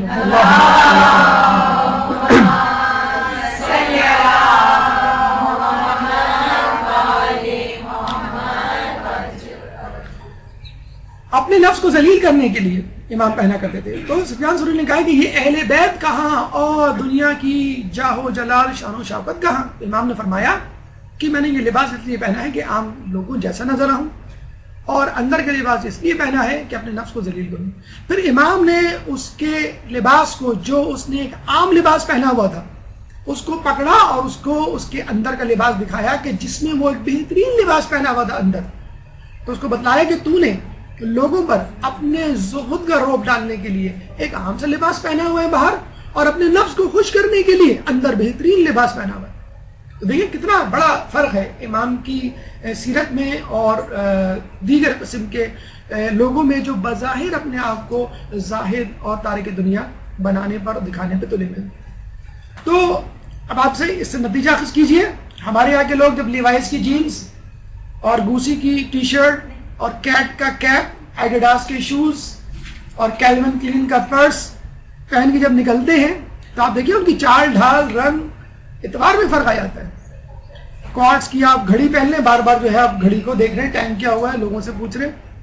موبائل آپ لے لیں، نہ چاہتے بھی بار بار نکالیں گے. کچھ نہیں تو بھائی لائٹ کا میں ذرا ٹارچ لا کے دیکھ لوں، الارم لگا لیں گے بے وقت کا، اسی وقت بجے گا جب آپ لوگوں کے درمیان بیٹھے ہوئے. او سوری، میں نے جو فجر کا الارم لگایا تھا 4:30 کا، اے ایم کی جگہ پی ایم لگ گیا.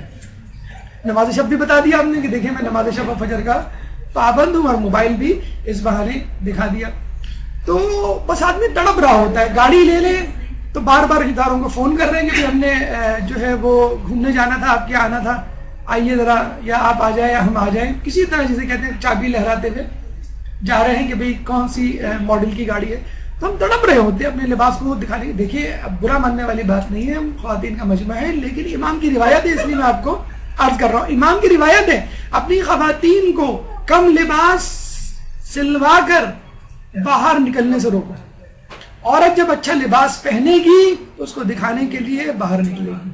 ایک اچھا سا رنگ برنگا اسکارف بھی آدمی خرید لینا، یعنی آدمی کا مطلب ہے عورت، تو اس کو دکھانے کے لیے وہ تڑپ رہی ہوتی ہے کہ سیٹرڈے کب آئے، یا جمعہ کب آئے، یا ہم سسرال کب جائیں، یا ہم کسی، میں آپ کی بات نہیں کر رہا قطعی طور پہ، آپ لوگ غلط نہ لیں، میں اوروں کی بات کر رہا ہوں. تو یہ حقیقت ہے کہ انسان جب کوئی چیز خریدتا ہے تو وہ تڑپ رہا ہوتا ہے. دیکھیں اللہ تعالیٰ نے حدیث قدسی ہے کہ اے انسان، سنیے، اے انسان میں نے کائنات تیرے لیے تخلیق کی اور تجھے اپنے لیے تخلیق کیا. اے انسان میں نے تجھے اس لیے تخلیق کیا کہ میں پہچانا جاؤں، اور ہم کیا کر رہے ہیں؟ میں پہچانی جاؤں، میں دیکھی جاؤں، میری تعریف کی جائے.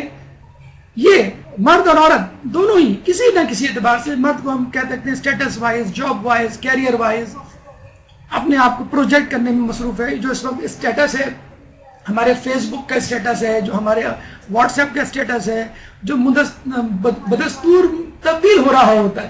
وہ کیا ہے؟ اپنی شخصیت کی پروجیکشن. تو اللہ چاہتا ہے کہ میری پہچان کروائے بندہ، اور بندہ کیا چاہتا ہے؟ اللہ کو وسیلہ بناتا ہے اور اپنی پہچان کرواتا ہے. تو امام اپنے نفس کو ذلیل کرنے کے لیے عام لباس پہنا کرتے تھے اور لوگوں کو دکھانے کے لیے، دکھانے کا مطلب ہے لوگوں میں کھپنے کے لیے. اب دیکھیں شادی بیاہ کی تقریب ہے اور آپ ایک عام سا لباس پہن کے چلے گا اپنے آپ کو زاہد اور جیسے کہتے ہیں عابد ثابت کرنے کے لیے.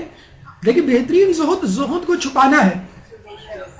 بہترین زہد کو چھپانا ہے، یعنی آپ کو دنیا سے محبت نہیں کرنی اور اس نفرت کو چھپانا بھی ہے. یہ نہیں کہنا کہ مجھے کھانے سے کوئی رغبت نہیں، مجھے اچھے لباس سے کوئی رغبت نہیں، اچھی سواری نہیں چاہیے، اچھا نہیں، سب کچھ چاہیے، لیکن یہ چیزیں اللہ کی محبت میں رکاوٹ نہ بنے. نشست آپ دیکھ لیجئے، ہم کلاس میں سب سے پہلے اس لیے آتے ہیں کہ دیوار سے ٹیک لگانے کی جگہ نہیں. میں آپ کی بات نہیں کر رہا، میں اوروں کی بات کر رہا ہوں. ہم دیوار سے ٹیک لگانے کے لیے آتے ہیں، ایسی جگہ بیٹھتے ہیں جہاں پاؤں پھیلا کے بیٹھنے کا موقع مل جائے. امام کے بارے میں ہے کہ اگر وہ لوگوں میں بیٹھے ہوتے تو کبھی دیوار سے ٹیک نہ لگاتے. اب آپ اندازہ لیں، امام لیڈر ہے، رہنما ہے، رہبر ہے، کائنات کا امام ہے وہ، اور اس کو یہ روا نہیں کہ اگر میں کسی کے ساتھ بیٹھوں تو ٹیک لگاؤں کہ لوگ سمجھیں کہ میں ان سے برتر ہوں. امام نہیں چاہتے کہ لوگوں کے درمیان میں ثابت کروں. جو ہم کہتے ہیں نا باڈی لینگویج، باقاعدہ اس پہ کتابیں لکھی جا رہی ہیں. آپ پڑھیں ویب سائٹس پہ جا کے باڈی لینگویج کیا کچھ کہہ رہی ہوتی ہے. NLP نیورو لنگوسٹک پروگرامنگ باقاعدہ ایک سائنس ہے. اس میں کہا جاتا ہے اگر آپ کو کنونس کرنا ہے اپنے سامنے والے کو، کم از کم اتنا کریں آپ کہ جس طرح وہ بیٹھا ہے، جس انداز سے وہ جو ہے آپ کو سن رہا ہے، آپ اس انداز سے اس کو سنیں، اس طرح بیٹھیں. وہ بڑا سمٹ کے اور ادب سے بیٹھا ہوا ہے، آپ جو ہے اکڑ کے اور ٹیک لگا کے بیٹھے ہوئے، تو اس کا مطلب ہے آپ ایک تکبر و نخوت کا مظاہرہ کر رہے ہیں. یہ بچوں کے ساتھ بھی ہونا چاہیے. بچہ جو ہے توتلی زبان میں جو ہے اپنی گلی کے کرکٹ کے قصے سنا رہا ہے، آپ جو ہے وہ اکڑ کے بیٹھے ہوئے، اچھا بیٹا جلدی جا کے منہ دھو کے آ جاؤ، تمہارا کھانے کا ٹائم ہو گیا ہے. تو آپ اسی طرح بچے کو فیشل ایکسپریشن دیں کہ امی میں نے جو ہے لاسٹ بال پہ چھکا مار کے اپنی ٹیم کو جتا دیا. اچھا کیسے مارا تھا دکھاؤ. کتنی مائیں جو ایسے کہتی ہوں. ہمیں بس یہ فکر ہوتی ہے کہ بیٹا جو ہے بس ہماری ساری باتیں مان لے، اپنی باتیں نہ کرے. باڈی لینگویج باقاعدہ ٹیچ کی جا رہی ہے، بتایا جا رہا ہے لوگوں کو کہ جس طرح آپ کے سامنے والا بیٹھا ہے، کھڑا ہے، آپ بھی اسی طرح بیٹھے اور اسی طرح اس کو سنیں. امام محفل میں ہوتے تو ٹیک لگا کے نہ بیٹھتے. سن کے حیرت ہوگی آپ کو، بلکہ آپ دیکھ لیں، آپ دیکھتے ہوں گے ARY، جیو، سما، دنیا تمام چینلز پہ ٹی وی اینکرز کو دیکھ لیں آپ کس طرح وہ بیٹھتے ہیں. کبھی ٹیک لگا کے نہیں بیٹھتے. ایریکٹ پوسچر میں ہوتے ہیں، ان کی کمر ایریکٹ پوسچر، بالکل سیدھی کمر ہوتی ہے. اگر وہ ٹیک لگا کے بیٹھ جائے تو ان کی کمر میں کیا کہتے ہیں اس کو، کمب آ جائے، کنکیو ہو جائے. ہمیشہ ان کو ہدایت کی جاتی ہے کہ آپ کو ایریکٹ بیٹھنا ہے، بالکل سیدھا بیٹھنا ہے، آپ کو جو ہے وہ ٹیک نہیں لگانی ہے. اتنے پرانے زمانے کی بات کہ امام کہہ رہے ہیں، امام جو ہے ٹیک نہیں لگاتے تھے. آج ٹی وی اینکرز کو باقاعدہ ٹیچ کیا جاتا ہے کہ باڈی لینگویج کیسی ہونی چاہیے. جب آپ کسی کے سامنے بات کریں، بیٹھیں، خبریں پڑھیں تو آپ ٹیک لگا کے نہ بیٹھیں. امام کسی کے سامنے پیر پھیلا کے نہیں بیٹھتے تھے.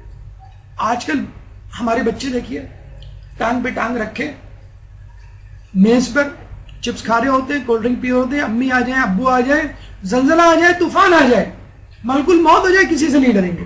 ہٹے سامنے سے، ہٹ جائے، کارٹون آ رہا ہے میری پسند کا، ہٹ جائے، چھکا لگنے والا، اسی بال پہ آؤٹ ہو گیا، امی آپ کی وجہ سے آؤٹ ہو گیا، آپ سامنے آ گئی. تو یہ ہم جو کر رہے ہیں وہ ہمارے بچے بھی کر رہے ہیں. تو آپ کا جو انداز دیکھیں، ہمارے زمانے میں یہ ہو کرتا تھا، اگر ہمارے ابو کمرے میں آ جاتے تھے تو تمام ایکٹیویٹیز پہ ہڑتال، بالکل ختم سب کچھ، اٹینشن، آپ کھڑے ہو جائیں بالکل. اور پھر وہ آ کے آرڈر دیں گے، کیا کر رہے تھے، یہ کر رہے تھے، اچھا ٹھیک ہے کنٹینیو کرو. کیا کر رہے تھے، یہ کر رہے تھے، کیوں کر رہے تھے، جاؤ جا کے پڑھو. ساری ایکٹیویٹی ختم. اب آپ فیصلہ کریں، اب آپ آ گئے.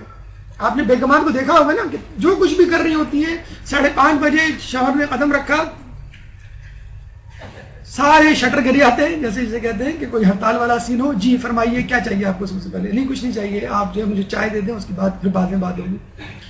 تو یہ انداز ہونا چاہیے اپنے بڑے سے بات کرنے کا، یا آپ کا بڑا جو داخل ہو اپنے بچوں کو بھی سکھائیے کہ جب کوئی بڑا داخل ہو کمرے میں تو آپ کو کس طرح، اگر کھڑے نہیں ہو سکتے کم از کم سمٹ کے بیٹھ جائیں. باقاعدہ ہدایت کی گئی ہے حدیثوں میں کہ اگر آپ کسی محفل میں بیٹھے ہیں اور کوئی شخص سامنے آ کے آپ کے پاس بیٹھے، چاہے جگہ ہی کیوں نہ ہو، آپ اس طرح اپنی جگہ سے سرک جائیں کہ اس کو محسوس ہو کہ آپ اس کو جگہ دے رہے ہیں۔ اور ہمارے یہاں کیا ہوتا ہے، دروازہ کھلا، کسی کو لگا، اس نے منہ بنایا، کہا ذرا سے ادھر ہو جائے گا، آپ چلی جائیں وہاں پر، آپ کیوں یہاں کھڑی ہوئے، آپ چلی جائیں وہاں پر۔ تو یہ دیکھیں، یہ اخلاق ہے، یہ آپ کی سٹنگ دیکھیں۔ باقاعدہ ایک، مجھے بھی اس وقت یاد نہیں آ رہا، باقاعدہ ایک میڈیکل وہ ہے، برانچ ہے آلٹرنیٹیو میڈیسن کی، جس میں جیسچرز، پوسچرز کے ذریعے بتایا جاتا ہے بیٹھنے کا انداز، کھڑے ہونے کا انداز، سونے کا انداز، اور اس سے باقاعدہ علاج کیا جاتا ہے آپ کی بیماری کا۔ تو یہ جو پوسچر، یہ جیسچر، یہ جو فیشل ایکسپریشن، ابھی انشاءاللہ کبھی آپ کی ذاکری کی کلاس ہو تو ہم آپ کو بتائیں گے، یہ تو باڈی لینگویج ہوتی ہے، ایک فیشل ایکسپریشن ہوتا ہے، ایک آئی موومنٹ ہوتی ہے، پھر اس کے بعد آپ کی جو ہے وہ ہاتھوں اور پیروں کی موومنٹ ہوتی ہے۔ یہ جو باڈی لینگویج ہوتی ہے وہ بھی میسج دے رہی ہوتی ہے آپ کے سامنے والے کو کہ آپ جو ہے اس سے ایگری کرتے ہیں، نہیں کرتے ہیں، آپ اس کی حمایت میں ہیں یا مخالفت میں ہیں، آپ جو کہہ رہے ہیں اس کو وہ بات پسند آ رہی ہے یا نہیں آ رہی ہے۔ تو باڈی لینگویج بہت کچھ سکھاتی ہے۔ ہمارے عالم دین تھے مقدس اردبیلی، 40 سال تک پیر پھیلا کے نہیں سوئے، لیٹ الون سٹنگ، بیٹھنا تو دور کی بات ہے، ہم 1 گھنٹہ 2 گھنٹے پیر سمٹ کر کے نہیں بیٹھ سکتے، سمیٹ کر کے، چاہے امی کیوں نہ بیٹھی ہوں، ساس بیٹھی ہوں تو کوئی مسئلہ نہیں، امی بھی بیٹھی ہوں تو ہم پیر جو ہے وہ سمیٹ کے نہیں بیٹھ سکتے۔ 15 منٹ بعد، آدھے گھنٹے بعد 45 ڈگری ادھر ادھر کہیں ہو کر ہم پیر اپنے لمبے۔ مقدس اردبیلی نے 40 سال تک نیند اس حالت میں کی کہ پیر سکیڑ کے بیٹھے، پاؤں پھیلا کے نہیں، کیونکہ وہ اپنے آپ کو زمانے کے امام کے سامنے حاضر و ناظر جانتے تھے۔ یہ ہے انداز زندگی گزارنے کا۔ ہم جو ہے وہ گناہ کر رہے ہوتے ہیں اور اپنے سامنے اپنے امام کو نہیں پاتے اور کہتے ہیں کہ کوئی ہمیں نہیں دے گا۔ انداز کلام بڑے مزے سے ہم فیس بک پہ، ٹویٹر پہ، انٹرنیٹ پہ، چیٹنگ ویب سائٹس پہ لکھ دیتے ہیں LOL، لول۔ کیا ہوتا ہے لول؟ نہیں پتا آپ لوگوں کو؟ بڑی اچھی بات ہے۔ لاف آؤٹ لاؤڈر، کوئی بھی بات لکھی، اپنے مزاحیہ جوک سنایا، کریک کیا، اپنے کو جوک آگے لکھ دیا لول، لاف آؤٹ لاؤڈر، یعنی ہنسنے کی بات ہے، قہقہ لگاؤ۔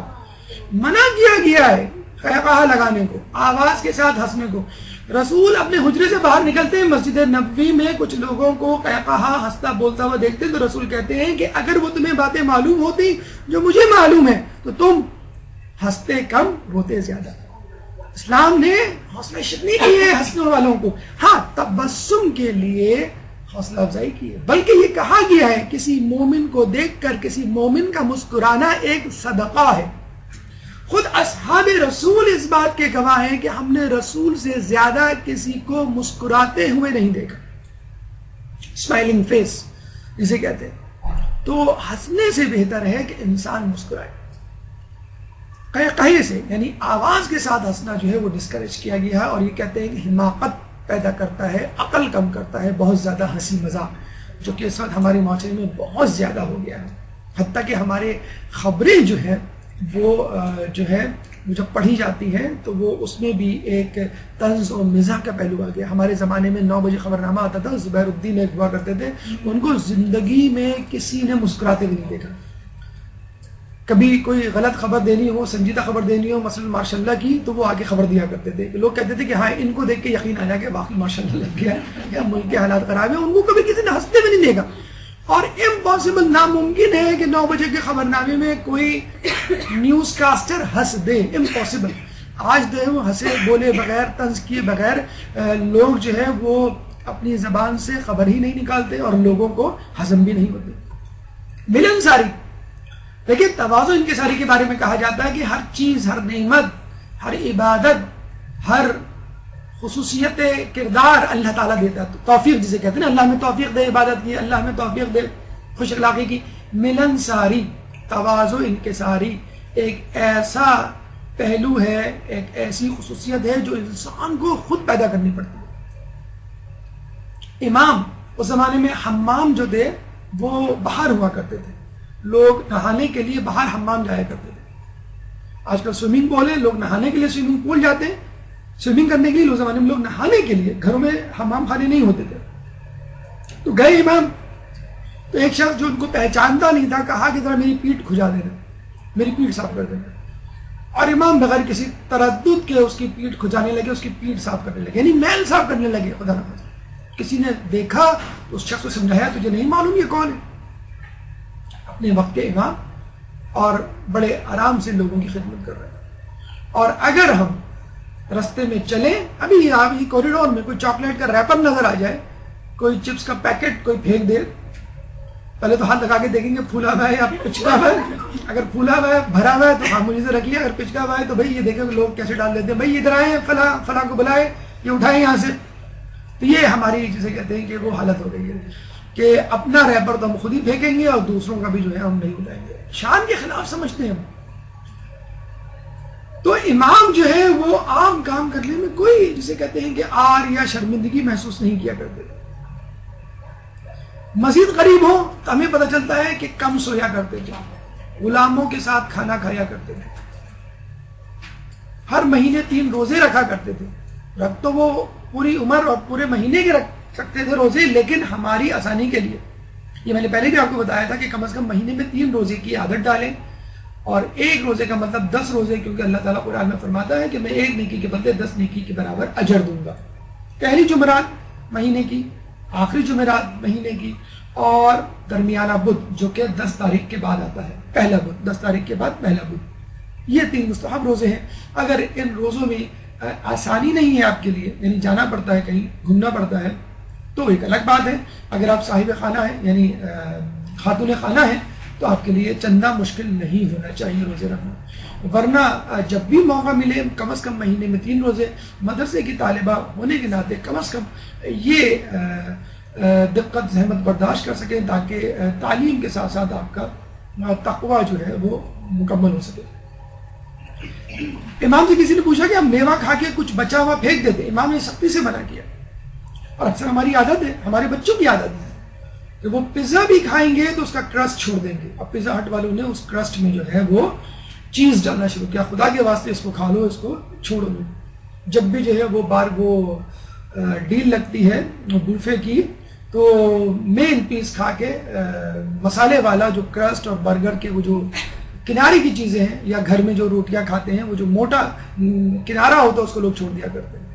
اگر سبزی گوشت پکا ہوگا تو بچے جو ہے وہ گوشت کھا لیں گے, سبزی چھوڑ دیں گے. اسی طرح دعوتوں میں آپ دیکھ لیں ہمارے یہاں کتنا اسراف ہوتا ہے.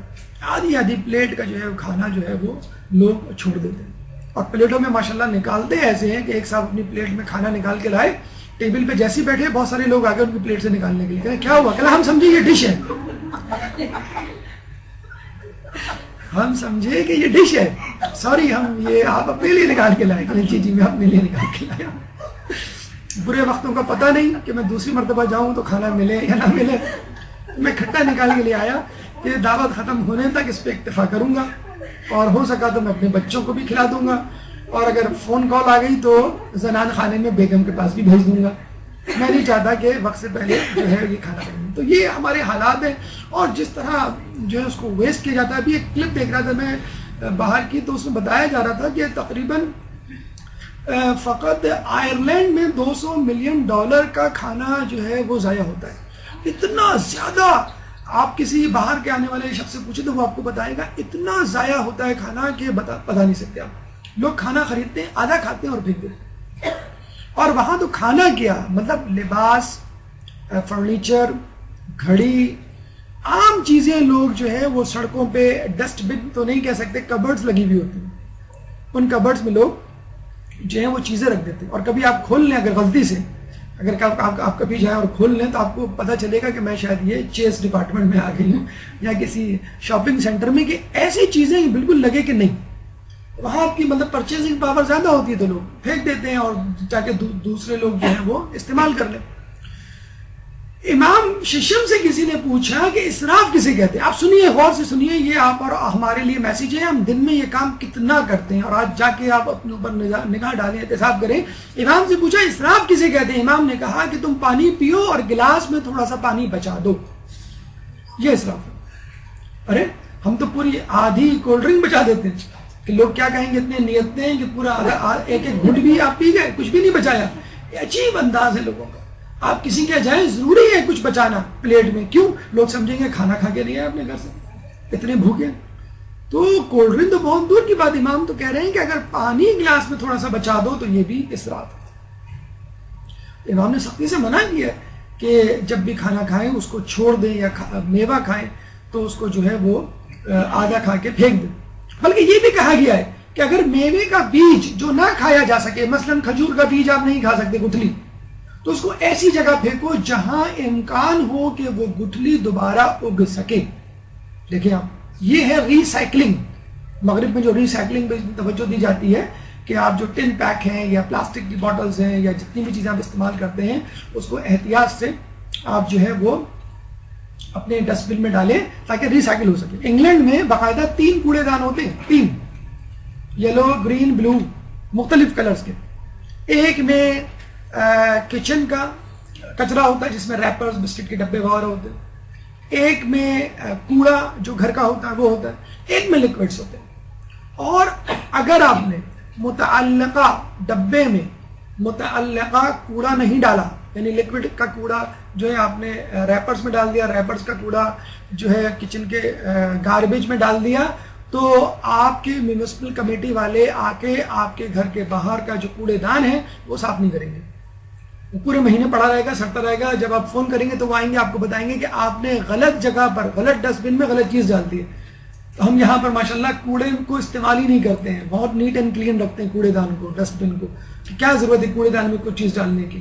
خواتین جو ہیں وہ بال بناتی ہیں اور پردہ ہٹایا اور کھڑکی سے باہر جو ہے وہ بال اور جو بھی چیزیں ہوتی ہیں وہ پھینک دیتی ہیں. کیا ارے گلی میں جائے گا نا، ارے گلی میں جائے گا تو گلی والے بھی تو ہیں، وہ بھی تو ڈسٹرب ہوں گے. جو مکھی مچھر جو پیدا ہوں گی، کوڑا ریپر یا کھانے کی چیز جو آپ باہر گندی گلی سے کہتے ہیں، ہمارے یہاں ایک وہ ہے فلیٹوں کے درمیان جو گندی گلی یا پتلی گلی ہوتی ہے، وہ آپ دیکھ لیں کسی دن آپ جا کر کہ کیا حال ہوتا ہے. تو اس میں جو مکھی مچھر، جو ڈینگی فیور، وائرل فیور جو پیدا ہوتے ہیں انہیں چیزوں سے پیدا ہوتے ہیں. صدقہ و خیرات، دیکھیں ہم لوگ کتنا سوچ سمجھ کے اپنی جیب سے نکالتے ہیں. پہلے بات تو یہ کہ ہم کوشش کرتے ہیں کہ خمس وغیرہ بھی بچ جائے، صدقہ و خیرات تو بہت دور کی بات ہے. امام نے ایک دفعہ روز عرفہ اپنے گھر کا تمام سان راہ قرآن خدا میں دے دیا، اور کسی نے جو ہے توجہ دلائی، پریشان ہو کے امام یہ کیا کر رہے تھے. امام نے کہا کہ ایسا کام کرنے سے انسان کو آر محسوس نہیں ہونی چاہیے، پریشان نہیں ہونا چاہیے کہ جس کے بدلے میں اس کو قدر و منزلت میں اضافہ ہو. ان تمام در خصوصیات کے باوجود اپنے چاہنے والوں کو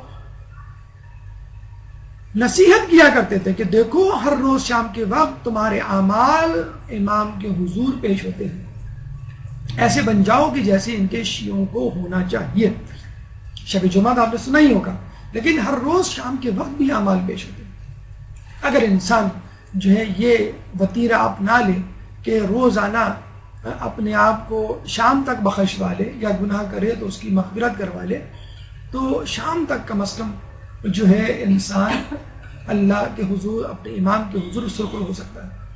تو ہفتے وار نہیں، سالانہ نہیں، بلکہ یومیہ طور پہ اپنے احتساب کا اہتمام کیجیے. اور یہ ذہن میں رکھیے مغربین سے پہلے یعنی شام کے وقت آپ کے اعمال جو ہے وہ امام کے سامنے پیش ہوں گے.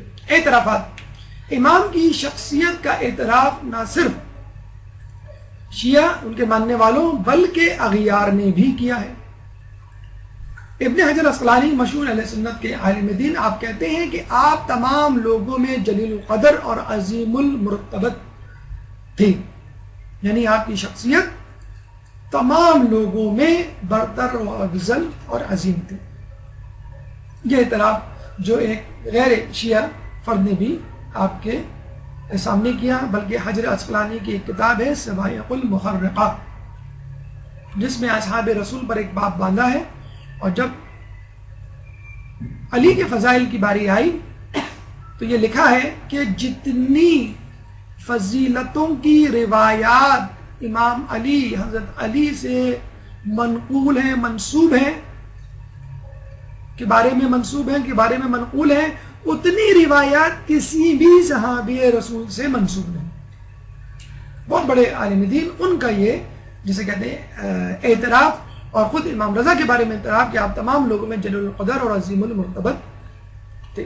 عبد الرحمن جامی مشہور صوفی بزرگ کہتے ہیں کہ آپ کی باتیں یعنی امام علیہ السلام کی باتیں حکیمانہ، عمل درست، کردار محفوظ، عن الخطا تھا۔ جب ہم اپنے ائمہ کو معصوم کہتے ہیں تو دلیل کے ساتھ کہتے ہیں، تواریخ کے ثبوت کے ساتھ کہتے ہیں، حیات طیبہ کی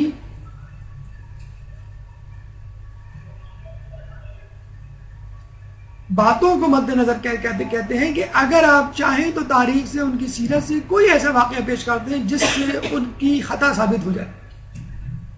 الحمدللہ خود تاریخ اس بات پر گواہی دیتی نظر آتی ہے کہ ہمارے اہل بیت، ہمارے ائمہ تمام کے تمام معصوم تھے۔ مولوی مبین حنفی جن کی کتاب وسیلۃ النجات مشہور تاریخ کی کتاب ہے، آپ فرماتے ہیں آپ کو وراثت میں علم ما کان وما یکون عطا ہوا تھا، یعنی آپ کا علم جہانوں کے علم پر محیط تھا، جو ہوا اور جو نہیں ہوا۔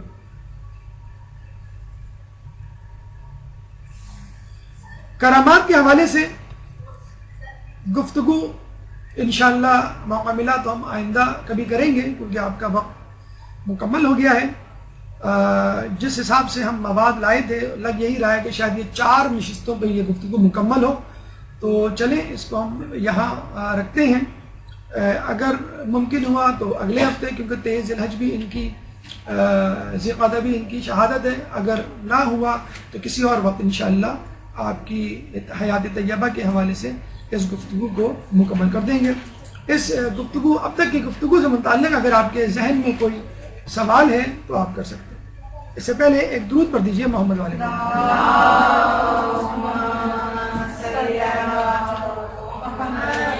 برحمتك يا أرحم الراحمين وصلى الله على محمد وآله الطاهرين